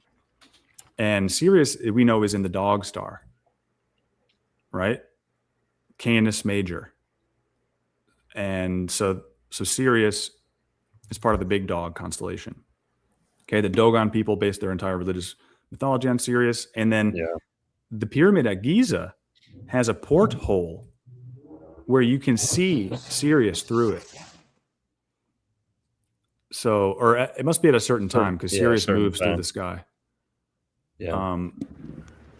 But anyways, Sirius plays a big part into this. Remember that 9/11 is the New Year's Day in Ethiopia, which is based on the star Sirius. Okay. Now, there was an animal that died in the September 11th attacks. No. Guess what his name was? Sirius. And what type of animal it was? It was a canine named Sirius. Okay, a yellow lab. Lab, interesting, backwards is ball. Dog backwards is God. I don't know if that means much, but it's there. Labrador or Librador? Hey. Oh. Because we got Labradorite, and Labradorite is associated with Libra. So, yeah, this dog was 4 years old. I believe it was sacrificed in the destruction of these buildings. How could it not be on a Sirius holiday? Yeah. You know, and his name is Sirius. They say he saw the planes approaching and ran up as fast as he could, try to catch the plane like a frisbee, incoming frisbee, but he was too late.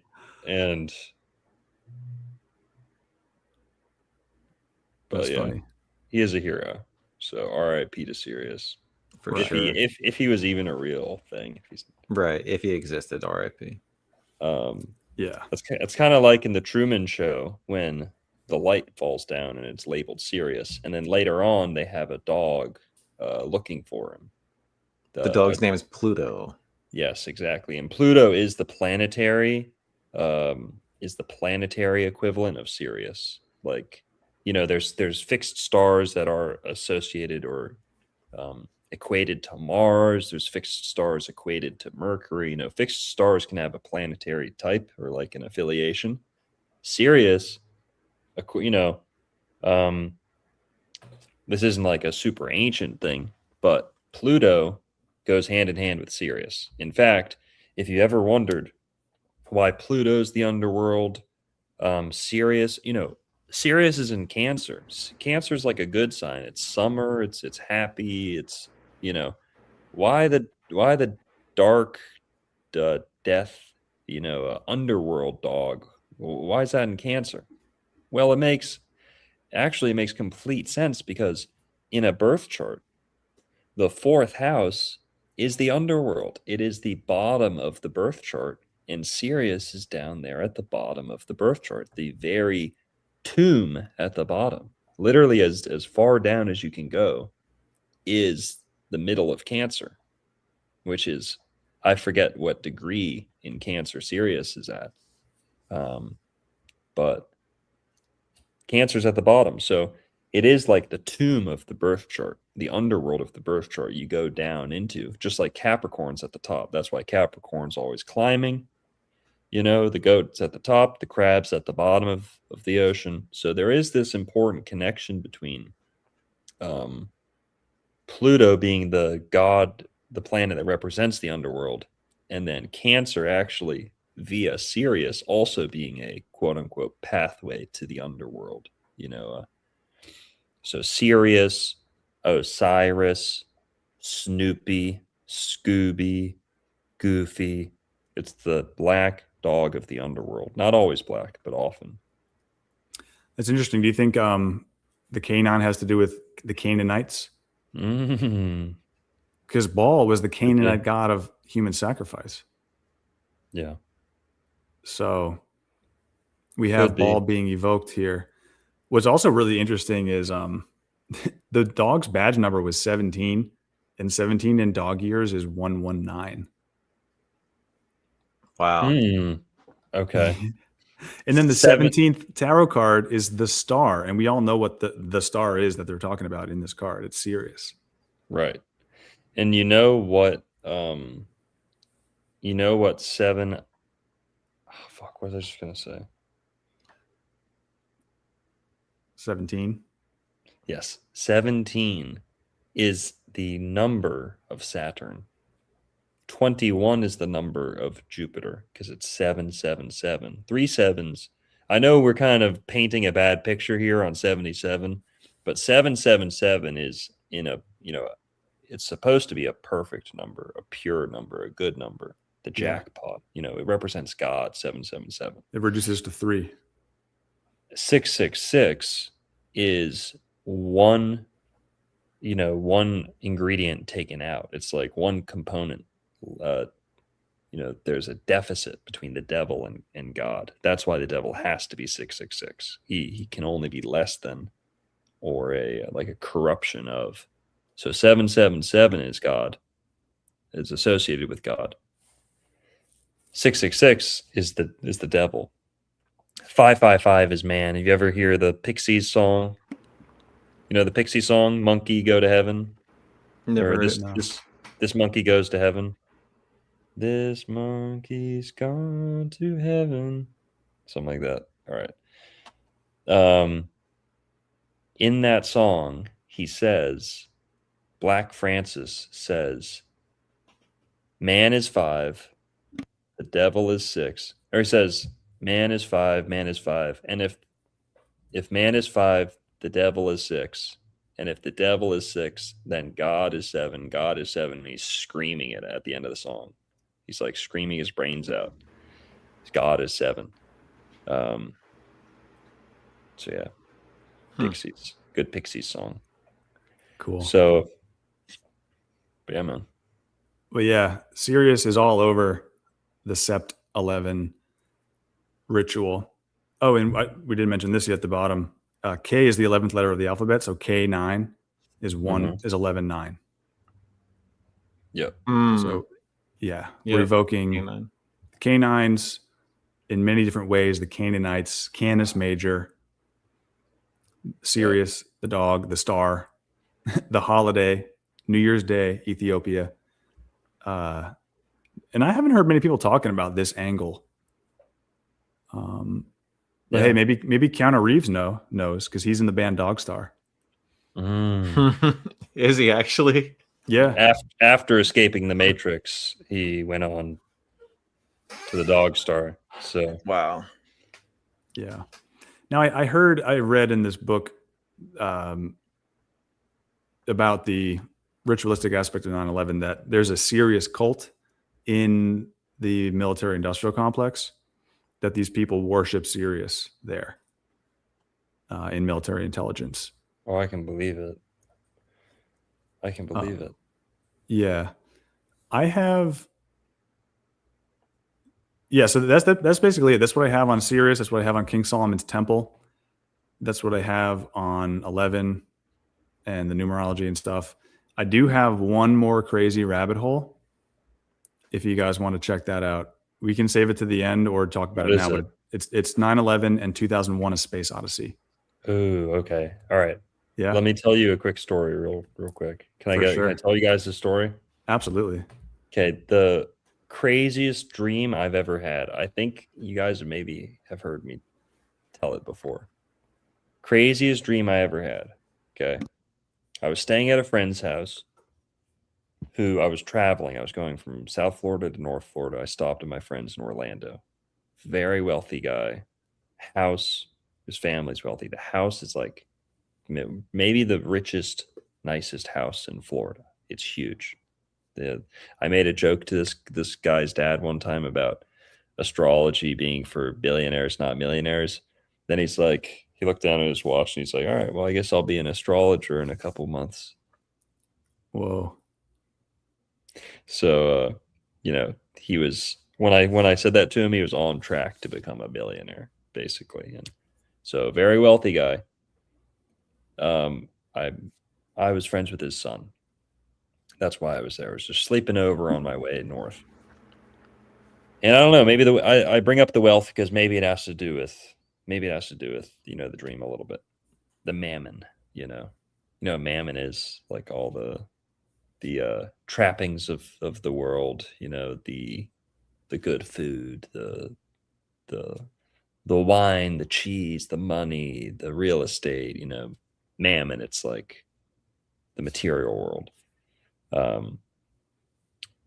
But I was sleeping, had a good time at this guy's house, smoked a lot of weed, just hung out, laughed, went to sleep, woke up in the morning. My dream was very much, it felt like it was right at the verge of me waking up. Like it just seemed like the dream. It felt like it was already morning time when the dream happened. So I'm lying in bed, big room, and I wake up and it was very sunny. That's what I remember. But I didn't really wake up quickly.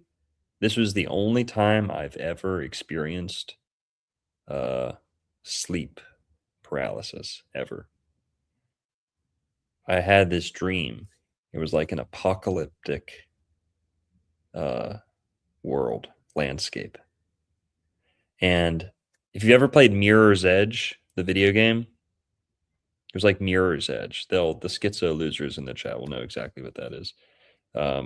Mirror's Edge is like an Xbox game or a PlayStation game where you like parkour over everything, but it takes place in like an semi-apocalyptic future. And I was in like what felt like a parking garage. I was next to a parking garage. I was in the stairwell, the staircase attached to a parking garage. Like you go to the mall and you see those big parking garages with an exterior outdoor staircase. It's like a switchback staircase, right? And I was running down the staircase in this parking garage, running down, like skipping steps, like jogging my way down the stairs. And I'm going down, down, turn around, down the stairs. And as I'm running down, there's no one there. It's like there's no one in this city except for me, it feels like.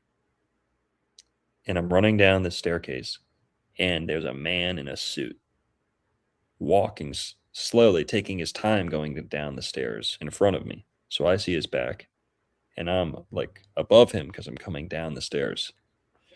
And he's walking down the stairs, and I'm approaching quickly from behind, and I'm about to pass him. Right as I'm about to pass him in the stairs, descending down the stairs, I was trying to go around him. As soon as I'm about to go around him, he, like Skyrim, shouts me. Like Fus Roda, okay? He uses his voice. He doesn't touch me. He jerks around and uses his voice to blast me and pins me to the ground with his voice, like a sonic wave coming out of his mouth. And it pins me to the ground. It's like a jet engine blowing in your face, right? Blowing in my face. So I'm pinned to the stairs, and I can feel the stairs. I can feel the edges of the stairs in my back. I could feel pressed against stairs, and it was super uncomfortable. And as soon as I get pinned to the stairs, I realize it's a dream. And I start trying to wake up. And I open my eyes fully, and the dream is still 100% there. I'm waking up in the dream. That's like sleep paralysis. I couldn't move. I was laying in bed, and I could look down at like the foot of the bed and across the room. It was all lit up. It was very sunny, and I couldn't move. I couldn't say anything. I felt like yelling. Couldn't make a noise. I could breathe. People say, "Oh, I couldn't breathe." I could breathe okay. I just couldn't move. And so this guy's got me pinned to the ground with his voice. It's like a rush of energy, like air, like a pressurized air just crushing me against the ground. And he says something. He's saying something as he's using those words. Like that force is coming out of his mouth because he's saying a sentence. And that sentence, even though it was super slow, it's almost like he's like, ah, like each word is getting enunciated for like 30 seconds. I could hear the sentence crystal clear in my head. And it was so eerie. You want to know what the sentence was? This guy, and I didn't really describe him too much either. He was in a suit, so a black suit. I forget if it was a red tie or, but the tie stood out. It was the only color that he was wearing was the tie. Black suit, white, undershirt. He didn't have a face. No face. Just a light. Just a white light for a face. But I could see his mouth, and it was, this noise coming out of it. And the sentence that he was saying that was pinning me to the ground was, Sirius has come.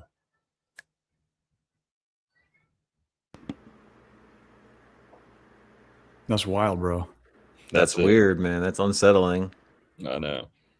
So people say that was the Slender Man. I don't know. When was this? What year?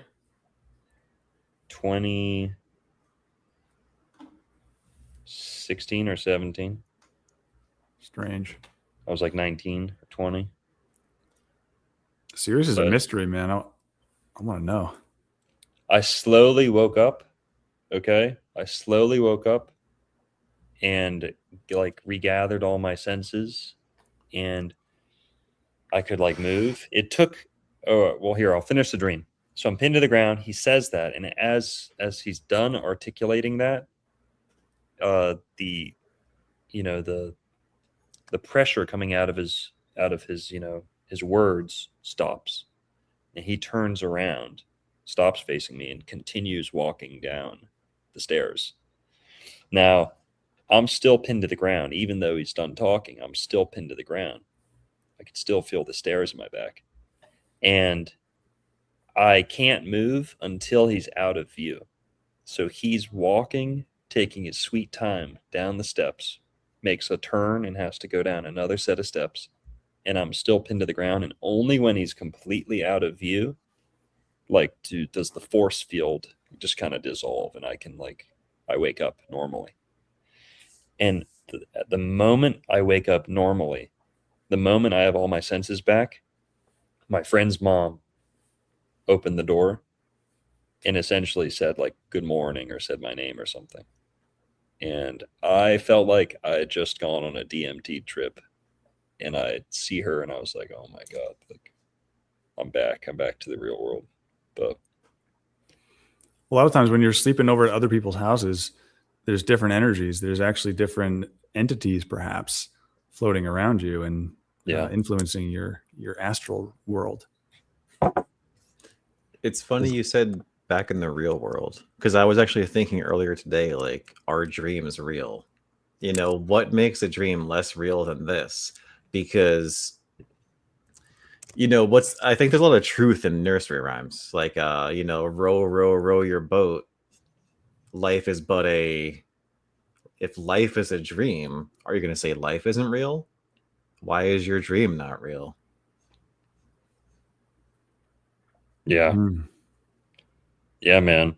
And speaking of stories, buildings have stories, don't they? When a building comes down, it's all the stories, collapsing, Yeah. And we're about to see how 9/11 is a continuation of the story of 2001, A Space Odyssey.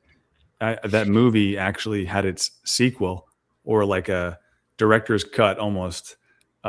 Maybe I shouldn't pin it on Kubrick because he wasn't around then, but there was a live element to this film, and I'm about to show you guys that. Someone did just mention that Kubrick died 666 days before 2001. 2001 officially started. Yeah, Okay, that sounds right. Like 2 years. I'm gonna skip my 1999. 47 stuff. Well, here, Merlin, real quick. Let's Mhm. take a peep at that birth chart Sure, it's for, up on my for screen. 9/11. So, oh man, what the hell is this? What are we even looking at? What This site is would an you like me to use? this is an astro theme. I wasn't sure which one you want. Astro theme? Give me a second. Put Seth's stuff back up. We'll get back to it if you want, or you can wait a second. That's right. No, we'll do Thank the you. Astro. You can search. Just you don't have to put the time in. Oh, Search. okay. It's just right up there. It's the first one. It's just like it's hard to zoom in on this one. It's fine. Okay. I'll make it work. Was it No bigs. suggested in the top corner? Yeah. It was actually Astro theme had a September 11th tab. Well, no, I googled it. I googled Okay. like it's 9/11 birth chart, whatever, and it was like Yeah. birth chart for the 9/11 attacks, like right up there, Astro theme first one. So here you are. All right. So, can we zoom in a little bit more? So that's the thing. Like it's tough zooming in on this. Like I could zoom it, but Here, like no. now You're good. Go back. I'll do something else. There this you is true. This is perfect. Okay. I'll tell you what I see. All right. I'll tell you what jumps out to me. Number one, they fucking timed Mercury on the ascendant. Perfect. Like perfect. Yeah. That's a fast moving planet, and the ascendant is the it's essentially the only real movement in the chart. It's the fastest, it's the only constant movement in the chart is the ascendant has a fixed rate of movement. All the other planets are moving, cycling, perhaps even slowing down and speeding up. But the ascendant is that ticking of the clock. That is that steady, constant turn. So your birth chart is essentially you're freezing this cycle that's constantly spinning. I like to compare it to a chore wheel or like a wheel of fortune, but more like a chore wheel where there's options on the outside and there's options on the inside.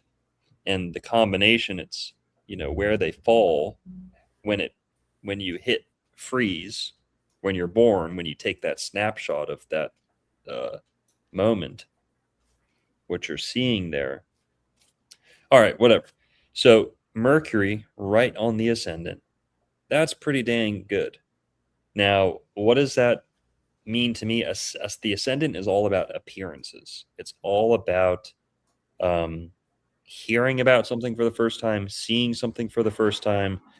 The ascendant is where all the planets and the sun especially appear every day, or as they cross the horizon, they appear on the ascendant. That is the front door of the zodiac, the front door of the chart, right, of the ecliptic. So Mercury, that's what the ascendant rules. What does Mercury bring to the table? Mercury is all about media, information, news, talk shows. This is going to be the talk of the town. I mean, you got Mercury right there in the driver's seat, quarterbacking this whole arrangement, smack dab on the ascendant. People are going to talk about this, Now, what sign is this all happening in? Gemini. They've only got a 2-hour window to make this happen, and they do it almost smack dab in the middle of Gemini. They only have 2 hours to make sure that happens in Gemini, because the ascendant cycles every 2 hours. So they timed this pretty dang good. Sorry, that's Libra. Sorry, I confused that with Gemini. Libra is on the ascendant. It works the exact same. It's the same shit. I mean, we were just talking about Libra. It works better. Yeah, we'll talk about that. Yeah. The two pillars, by the way, are associated with Libra. I should have said that earlier on. It's Gemini is like the twin towers. Libra is also associated with the pillars because it's the halfway point. It's the balancing. It's the bar of the zodiac, Libra. But yeah. So you've got Mercury, which rules Gemini, the twins. Mercury, the in-between planet, in between masculine and feminine, in between yeah. Now, what else do I see? I see Jupiter at the ascent, at the MC, which, you know, normally a good thing, but it's kind of always a good thing, depending on it. The only question is whether you're up to something good or bad. You know, Jupiter at the top there is going to, it's almost like, you know, Jupiter on the ascendant or Jupiter on the MC is a clear mark of likely victory, likely success, likely triumph. You know, Jupiter at the top, a prominent Jupiter is saying this is going to pay off, essentially. You know, Jupiter is the jackpot also. So they've got Jupiter at the tippy top. They've got Mercury smack dab on the ascendant. Like they're literally waiting for the clock to tick, Mercury on the ascendant, and then they click the detonator, almost, is what this looks like. Yeah, they even said bring it down at some point. Pull That it. was later in the day. Pull it. That's it. Pull it. Yeah. And that Yeah. Jupiter, the MC. I'm sorry, go ahead. And again, I don't want to demonize any of these positions or placements, because, you know, the birth chart doesn't tell you if this is an operation of good or bad. It's more or less telling you, will this be successful? Will this play out the way you want it to? You know, that's why, like we talked about in our Bible stream, astrology can be used for evil. You know, magic depends on astrology. Black magicians don't do things at random times. They know when to do things. You might not believe in this. Magic. There's a lot of definitions. One good definition is it's the study of the relationship between divine order and free will and chaos, right? And the divine order, the divine timing, the things that we have no influence on, the things that we could never change, even if we wanted to, is the heavens, the stars. That is the fixed, that is the immovable, untouchable. That's the original word of God. Whatever. All right. Blah, blah, blah. Basically, any black magician or voodoo witch worth their salt is going to look at astrology before doing something. You know, and essentially when they do, a ritual is going to be entirely dependent on the astrology. So this is not arbitrary. Merlin, I know you're champing at the bit. What do you have to say about this chart? What are you seeing? No, I agree completely. I mean, the Mercury on the ascendant is incredible. Oh, go ahead. One last thing: grand air trine, communication, and this also points to a media event. People are going to talk about it. But all right, keep going. Yeah, just the fact that Mercury is in Libra, right? And we talked about Libra earlier, and what makes Libra so impactful is that Saturn exalts in Libra and Venus rules Libra. That's why Venus gets such a bad rap, or Libra gets such a bad rap, is because those two naughty planets are associated with Libra in that way. Mm-hmm. And then what's interesting too is that they have Venus. Venus just finished or was in the process of being retrograde at this time. So Venus is west of the sun. When you look at an astrology chart, the left side of the chart is east, and then everything sets in the west. So we can see here that Venus is west of the sun because it's further clockwise on the chart. So Venus is west of the sun. Therefore, Venus is in her Lucifer state, where she's vespertine when she rises before the sun. So there is that connection. So what's interesting though, right? So Mercury is in Libra, drenched essentially. Mercury is just in the mood that Venus and Saturn love so much, and Saturn's in Gemini, hosted by Mercury. So Saturn's quite happy there, being in a very they're wife swapping. They're literally wife swapping. Saturn and Mercury are wife swapping. And Saturn, like you said, that there's so much communication in here. Like Saturn, they wanted this to get out. This is something that they rolled every classroom in America, had televisions showing this stuff. You know, Seth, you were in school during this. I was in, I think, 8th grade during this. And I mean, obviously, everybody was talking about it, for weeks and weeks and weeks. It affected national media, international media. There were moments of silence, people crying on television. All sorts of stuff came out of this. And then, like you pointed out long ago, Jupiter up top, in Cancer. So Cancer rules the family, but then it also more broadly rules the nation, and especially what's America's birthday? Cancer. So we had an expansion of American nationalism, nation, family, natal, an expansion of all that as a result of these attacks. So like they used Jupiter's expansion for nefarious purposes. And just like Longo was saying earlier, right? Magic, the elements, the natural order can be harnessed for good or evil. And they literally harnessed it for evil. Yeah. So Sirius is at 14 degrees Cancer, which is smack dab in between the MC and Jupiter, right there. Yes, Sirius on the MC. They literally lined Sirius up with the MC, and Jupiter's almost conjunct it. That's a pretty big. So Sirius, guys, Seth was just talking about Sirius. That MC at the top is the tippy top of the chart. It's a degree or two, 3 at most, away from Sirius. The planet, the star Sirius, is right there at the tippy top of the chart. And, Mars is at the bottom. Neptune in the 4th house. Neptune likes to be in the 4th house. That's a good spot. Mars Neptune. exalted in Capricorn. Okay.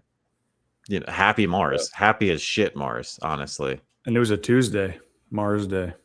Yeah. And 3 planets in the 9th house. 9th house, travel. What else? The pilots were the terrorists were certainly doing some traveling that day, but it's also long journeys, but it's also spiritual journeys too, like pilgrimages. So what does that mean? Did people go on spiritual pilgrimages for truth after 9/11? Did 9/11 wake some people up to some of the things that are going on that are behind the curtains? Some Wizard of Oz type shit. I think so. Yeah, it woke me up. I mean, this whole event was a catalyst to my awakening. Yeah, totally. I was only like 4 years old. I remember I was eating waffles in New Jersey. Yeah. When the towers went down, we could see the smoke.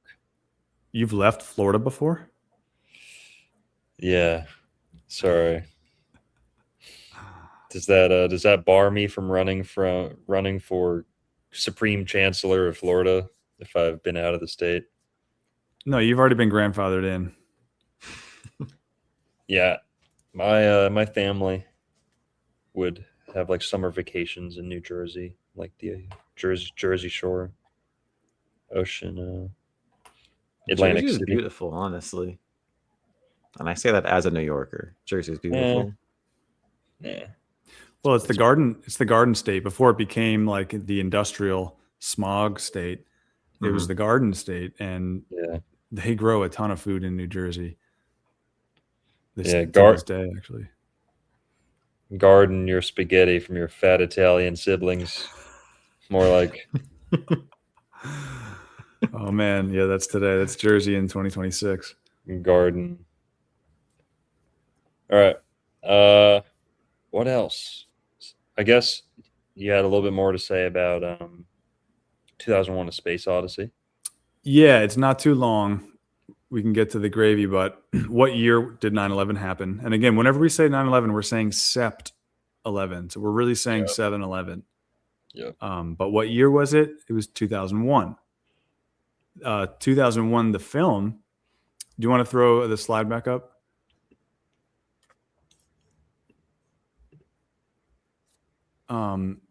2001, the film is widely regarded as one of the greatest and most influential films ever made. Mm-hmm. Just like 9/11 was one of the most influential events to ever happen. There was so much fallout, so much was done politically, internationally from that event. There's a chance that they both may have been technological marvels. Yes, Mm. dude. And actually, Topher, Biocharisma, who I discovered on your show years ago, Shout out he to had shout out Topher. He had a crazy episode on Tinfoil Hat, I think with Jim Lee, the guy from Climate Viewer or Climate Watch or something like that, where he talked about the technology behind creating a negative pressure front or negative pressure wave so that this exotic weaponry could be used to vaporize the Twin Towers. We haven't talked about all the physical stuff, all the destruction. The towers didn't really crumble and create debris. They dustified. They turned into dust. Yeah. And so Merlin just mentioned the exotic or high technology that was potentially being used that day. And it certainly was, because there was very little debris.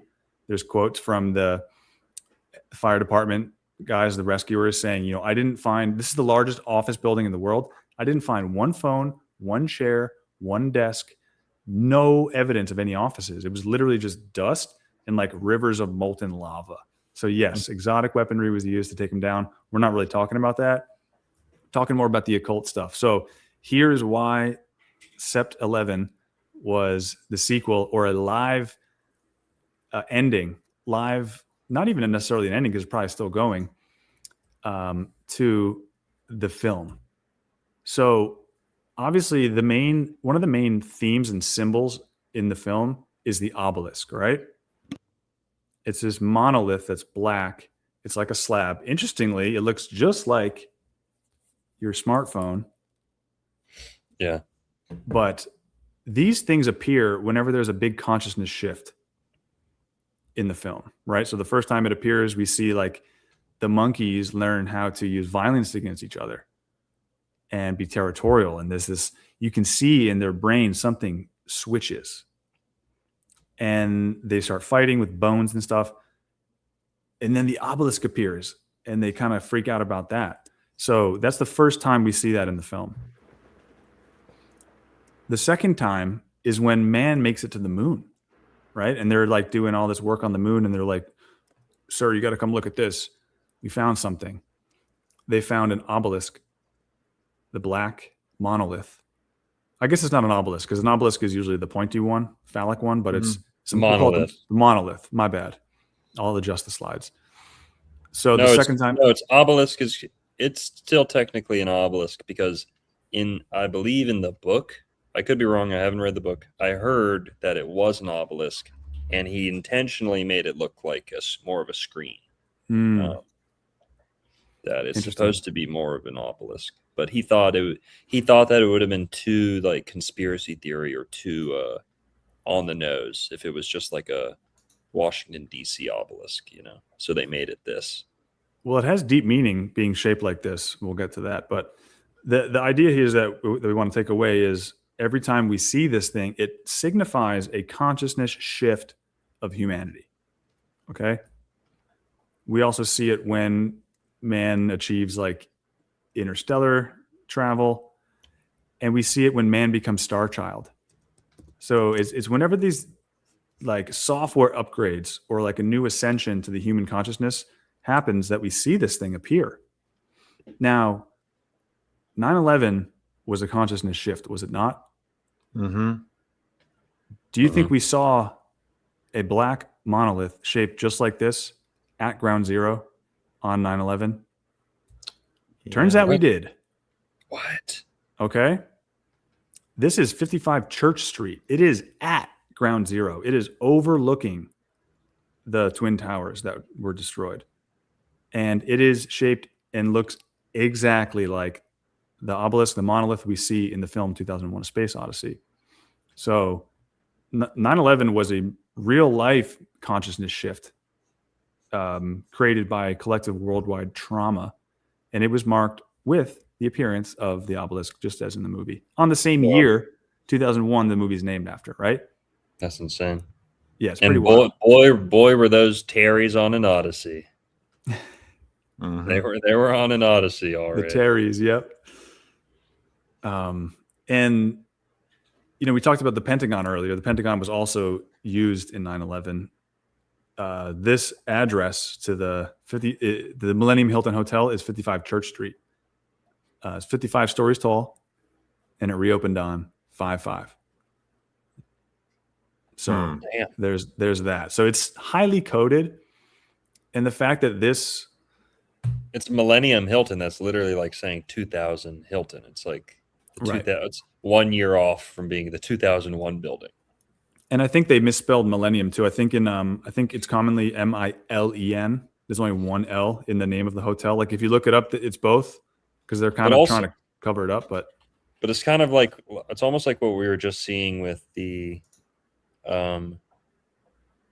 Sirius being on the ascendant at the top of that chart, where Sirius was smack dab in the middle of Jupiter on one side and the MC on the other. Saying millennium and then having the two key dates being 1999, Kubrick's death, and 2001, the actual event itself and the name of his movie. 2000's in the middle. You know, it's like the negative space between them. But now that's a great. I never knew about this. The obelisk. That's crazy. What it seems to me to be is that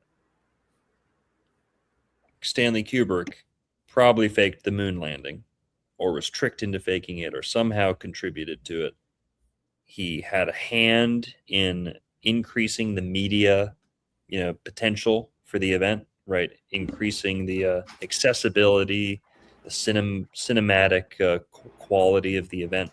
Now, people say, "Oh, it looks like well, 2001: A Space Odyssey is so masterful and beautiful that the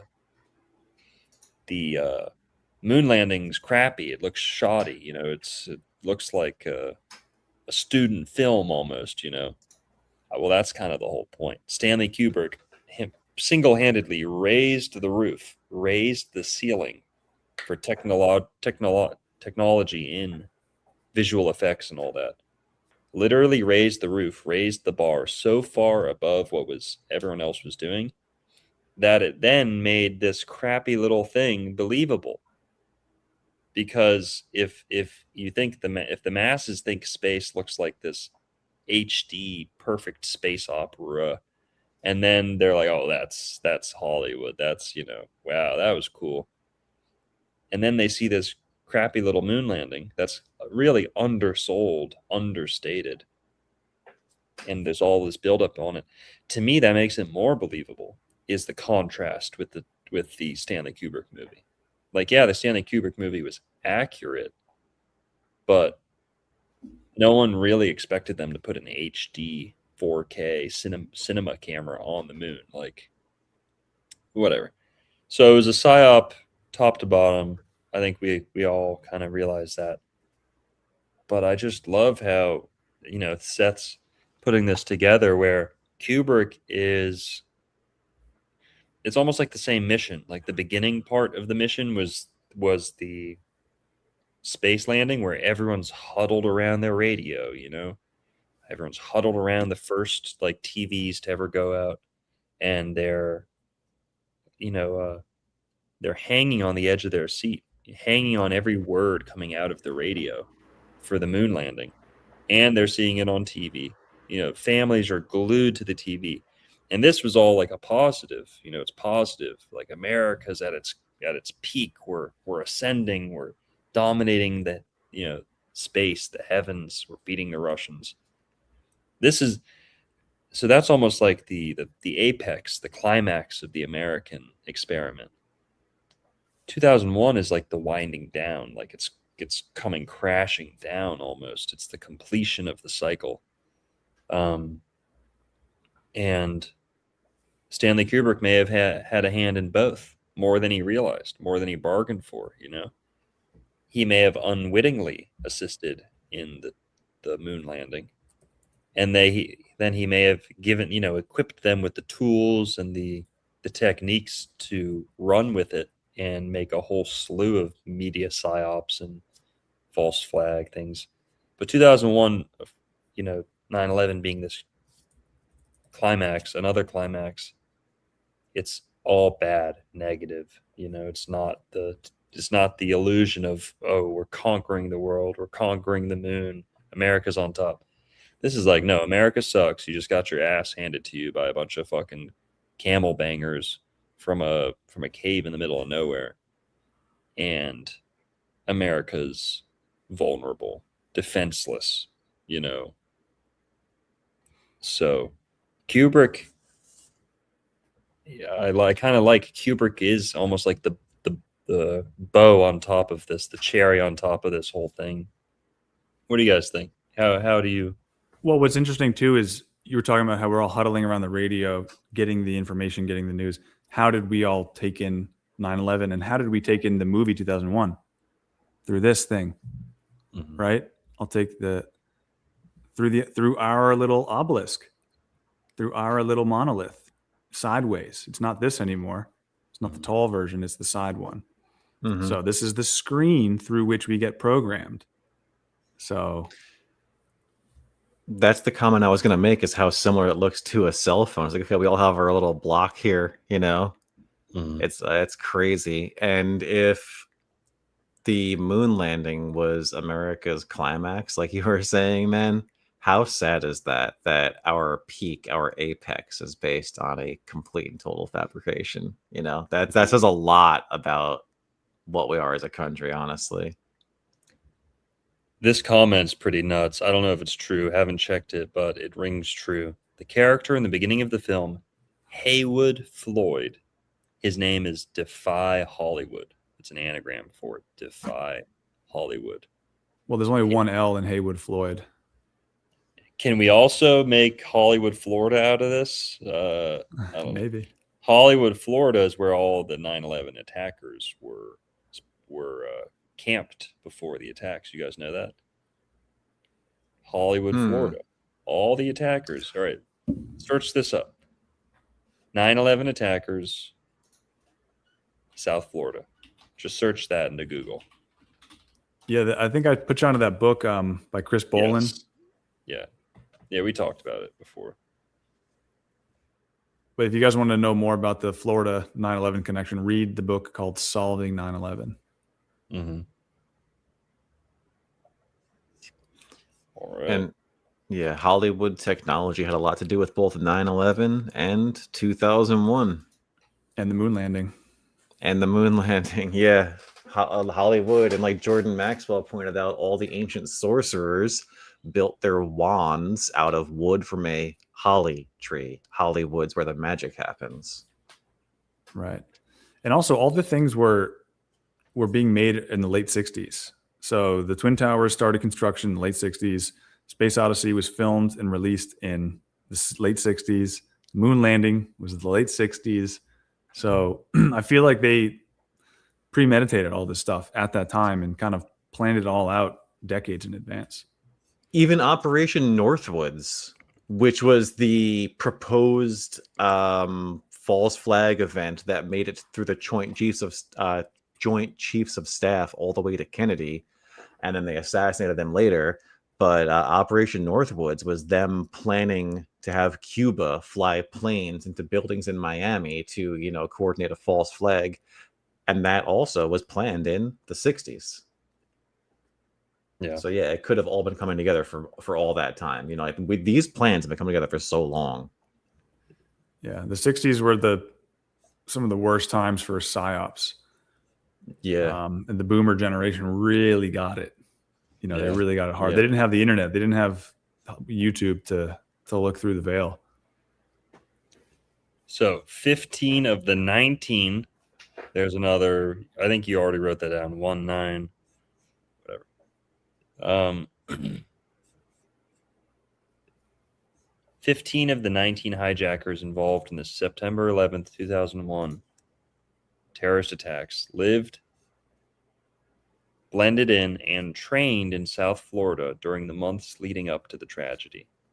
The region, particularly Broward and Palm Beach counties, became a primary staging ground for the terrorists as they blended into the local communities while finalizing their plot. Mohammed Atta. All right. Where they lived, Atta and Al Shahi lived in a small apartment house on Jackson Street So Hollywood, Florida, Delray Beach, Boynton Beach, Coral Springs. This is all around me, guys. This is like, right down the street for me. You're So part you of should it. have seen something, you're saying, and you should have noticed long ago. I was 4 fucking years old. You didn't Okay. see something, say something, and now look at what happened because of Dude. you directly. Muhammad Atta is your uncle. I don't know what to say. But Hollywood's a cool place, and they hung out at the Hollywood Circle that I've done a video on. They were doing shots and eating all this seafood, which is like Muslims don't do that, they don't drink, and certain seafood certain Muslims don't eat. And they were at like a dive bar drinking and banging white girls. Like, that's got Mossad written all over it. All right, that's not someone who's so religious that they are going to that they think destroying America is the only way forward, is not going to be drinking and dancing with infidels at bars. Mhm. Yeah, it debunks their whole jihadist angle. Yeah. They weren't. Yeah. All right, guys. What else? What else should anything? Last thoughts before what else needs to get mentioned? Well, someone said, why don't we stand up to the psyops that are happening now? There's a lot happening right now. Why are we looking at the past? And like, for me, the reason we look at the past and try to study and understand these things is so that we know just the level of deception that's being waged upon us. And so that we're just more aware and we know who not to trust. Whoa. And just an understanding of the past and all this stuff, it equips us for today. Allows us to stand here today and look at the things being given to us and say, no, thank you. Yeah. Yep. Exactly.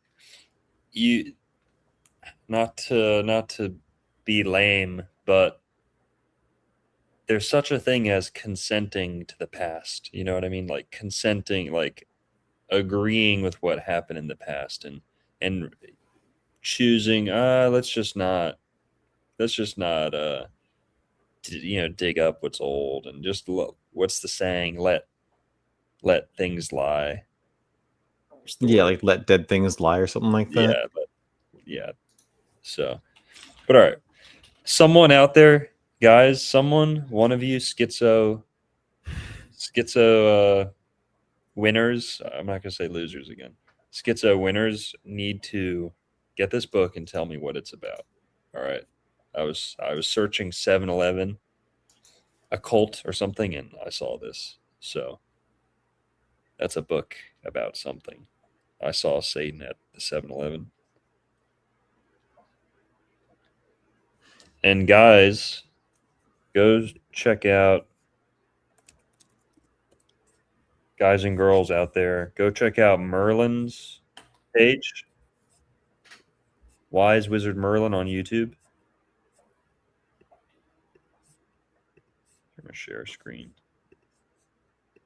Appreciate it. Guys, go subscribe to Merlin. Let sleeping dogs lay. Somebody said it in chat. Thank you.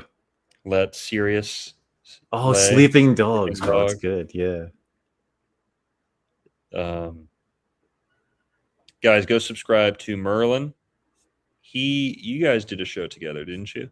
Yeah. It'd be under lives in the live tabs, like way up there. Okay. Thanks. Yeah. It's Go see the stream they did together. on the right there, the harmonics of the heavens. It's pretty fun. Guys, go I had check him out on my that. show too. Yeah. Oh, yeah. We did an interview with Seth. Yeah, that was great actually. So you did 2 separate things? Yeah. Okay, guys, go check those out. And so that's Merlin's page, astrology, current events, and then School of Unlearning. Yeah, I'm going to put, someone asked in the chat about the slides. They want to be able to download them. I'm going to do a whole 9/11 series through August. Nice. Partly on my YouTube, but mostly in my school. The school is also called the School of Unlearning. So come tap in, and I'm going to dish out the gravy so much deeper than we went today. Hell yeah.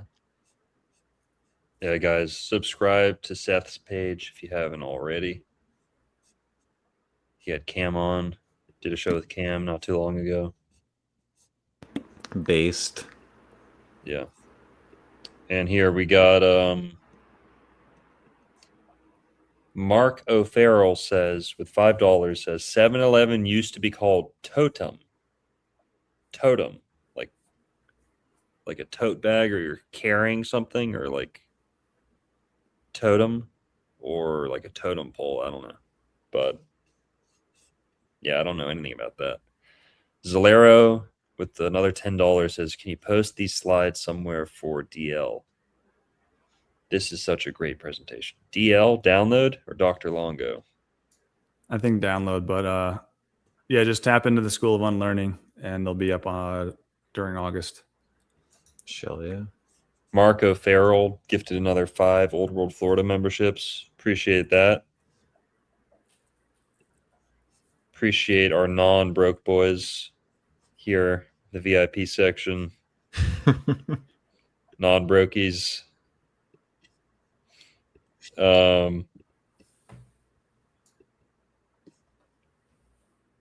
here, chat for a sec. Say goodbye. Say goodbye to the people. Love y'all. Have a good night. Good show. Don't commit acts of terrorism. It's generally frowned upon by the broader public.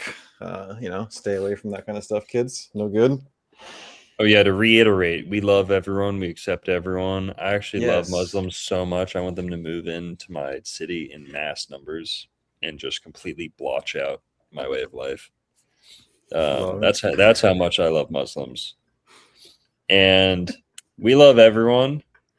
We're all about love. Love conquers hate. We hate hate. I hate hate. I fucking hate hate. It's like can't tolerate that. All right. And so yeah, there you go. So we can't get in trouble for any of this. And thanks everyone. And oh god. No, that's right. On September 11th, 2 planes took down 3 buildings, and we're sticking with that story.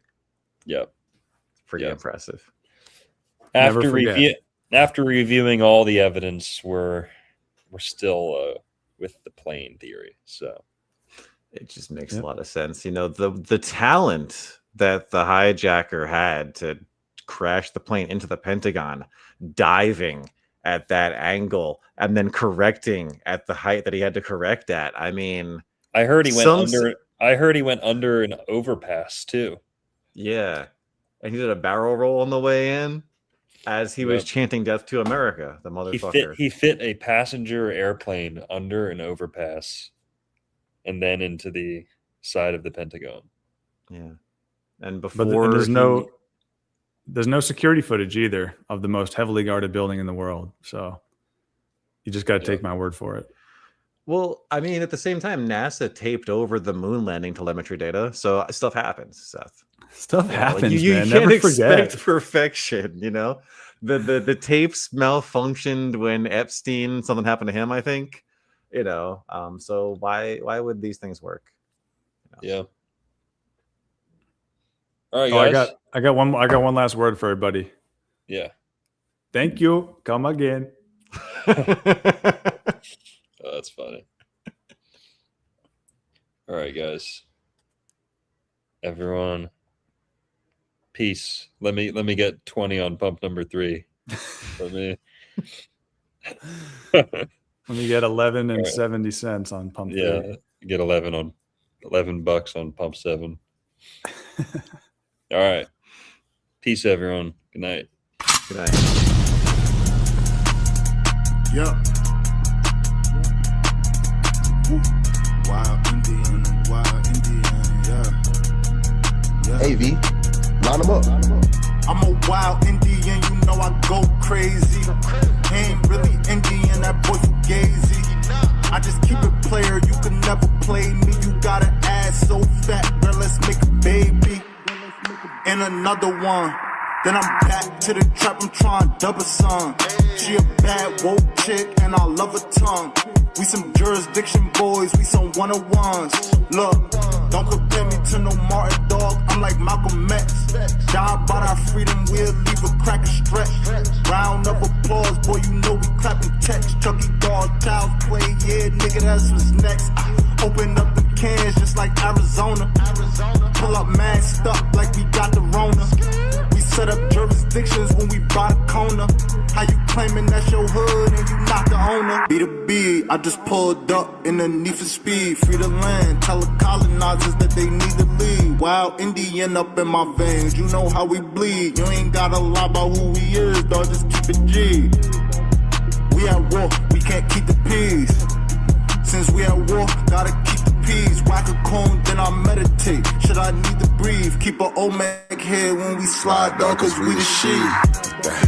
Like my niggas said, bitch, we the shit. I can't keep the peace. If it pop off, then I want a piece. I'm just on release. I'm in go mode, motherfuck the thief. In these streets like EBT, when we at war, make peace with me. I don't give a damn, understand. Fuck who stole this land, white or black or tan. Understand, it's fuck who stole this land. Might have seen me get little buddy these hands. He wasn't no abo man. A lot of these dudes is Sambo man. They full of shit like my ammo can. What they call an N-word out the wrong mouth as an ambulance. Wild Indian, get it in advance, or you can post dated. Ask around, I'm the most hated. Straight sacred, they stole acreage. Go ape shit, show ain't shit. It won't be televised, on tape shit. Be the B, I just pulled up in the need for speed. Free the land, tell the colonizers that they need to leave. Wild Indian up in my veins, you know how we bleed. You ain't gotta lie about who we is, dog, just keep it G. We at war, we can't keep the peace. Since we at war, gotta keep the peace. Whack a cone, then I meditate. Should I need to breathe? Keep a Omeg head when we slide, dog, cause we the sheep.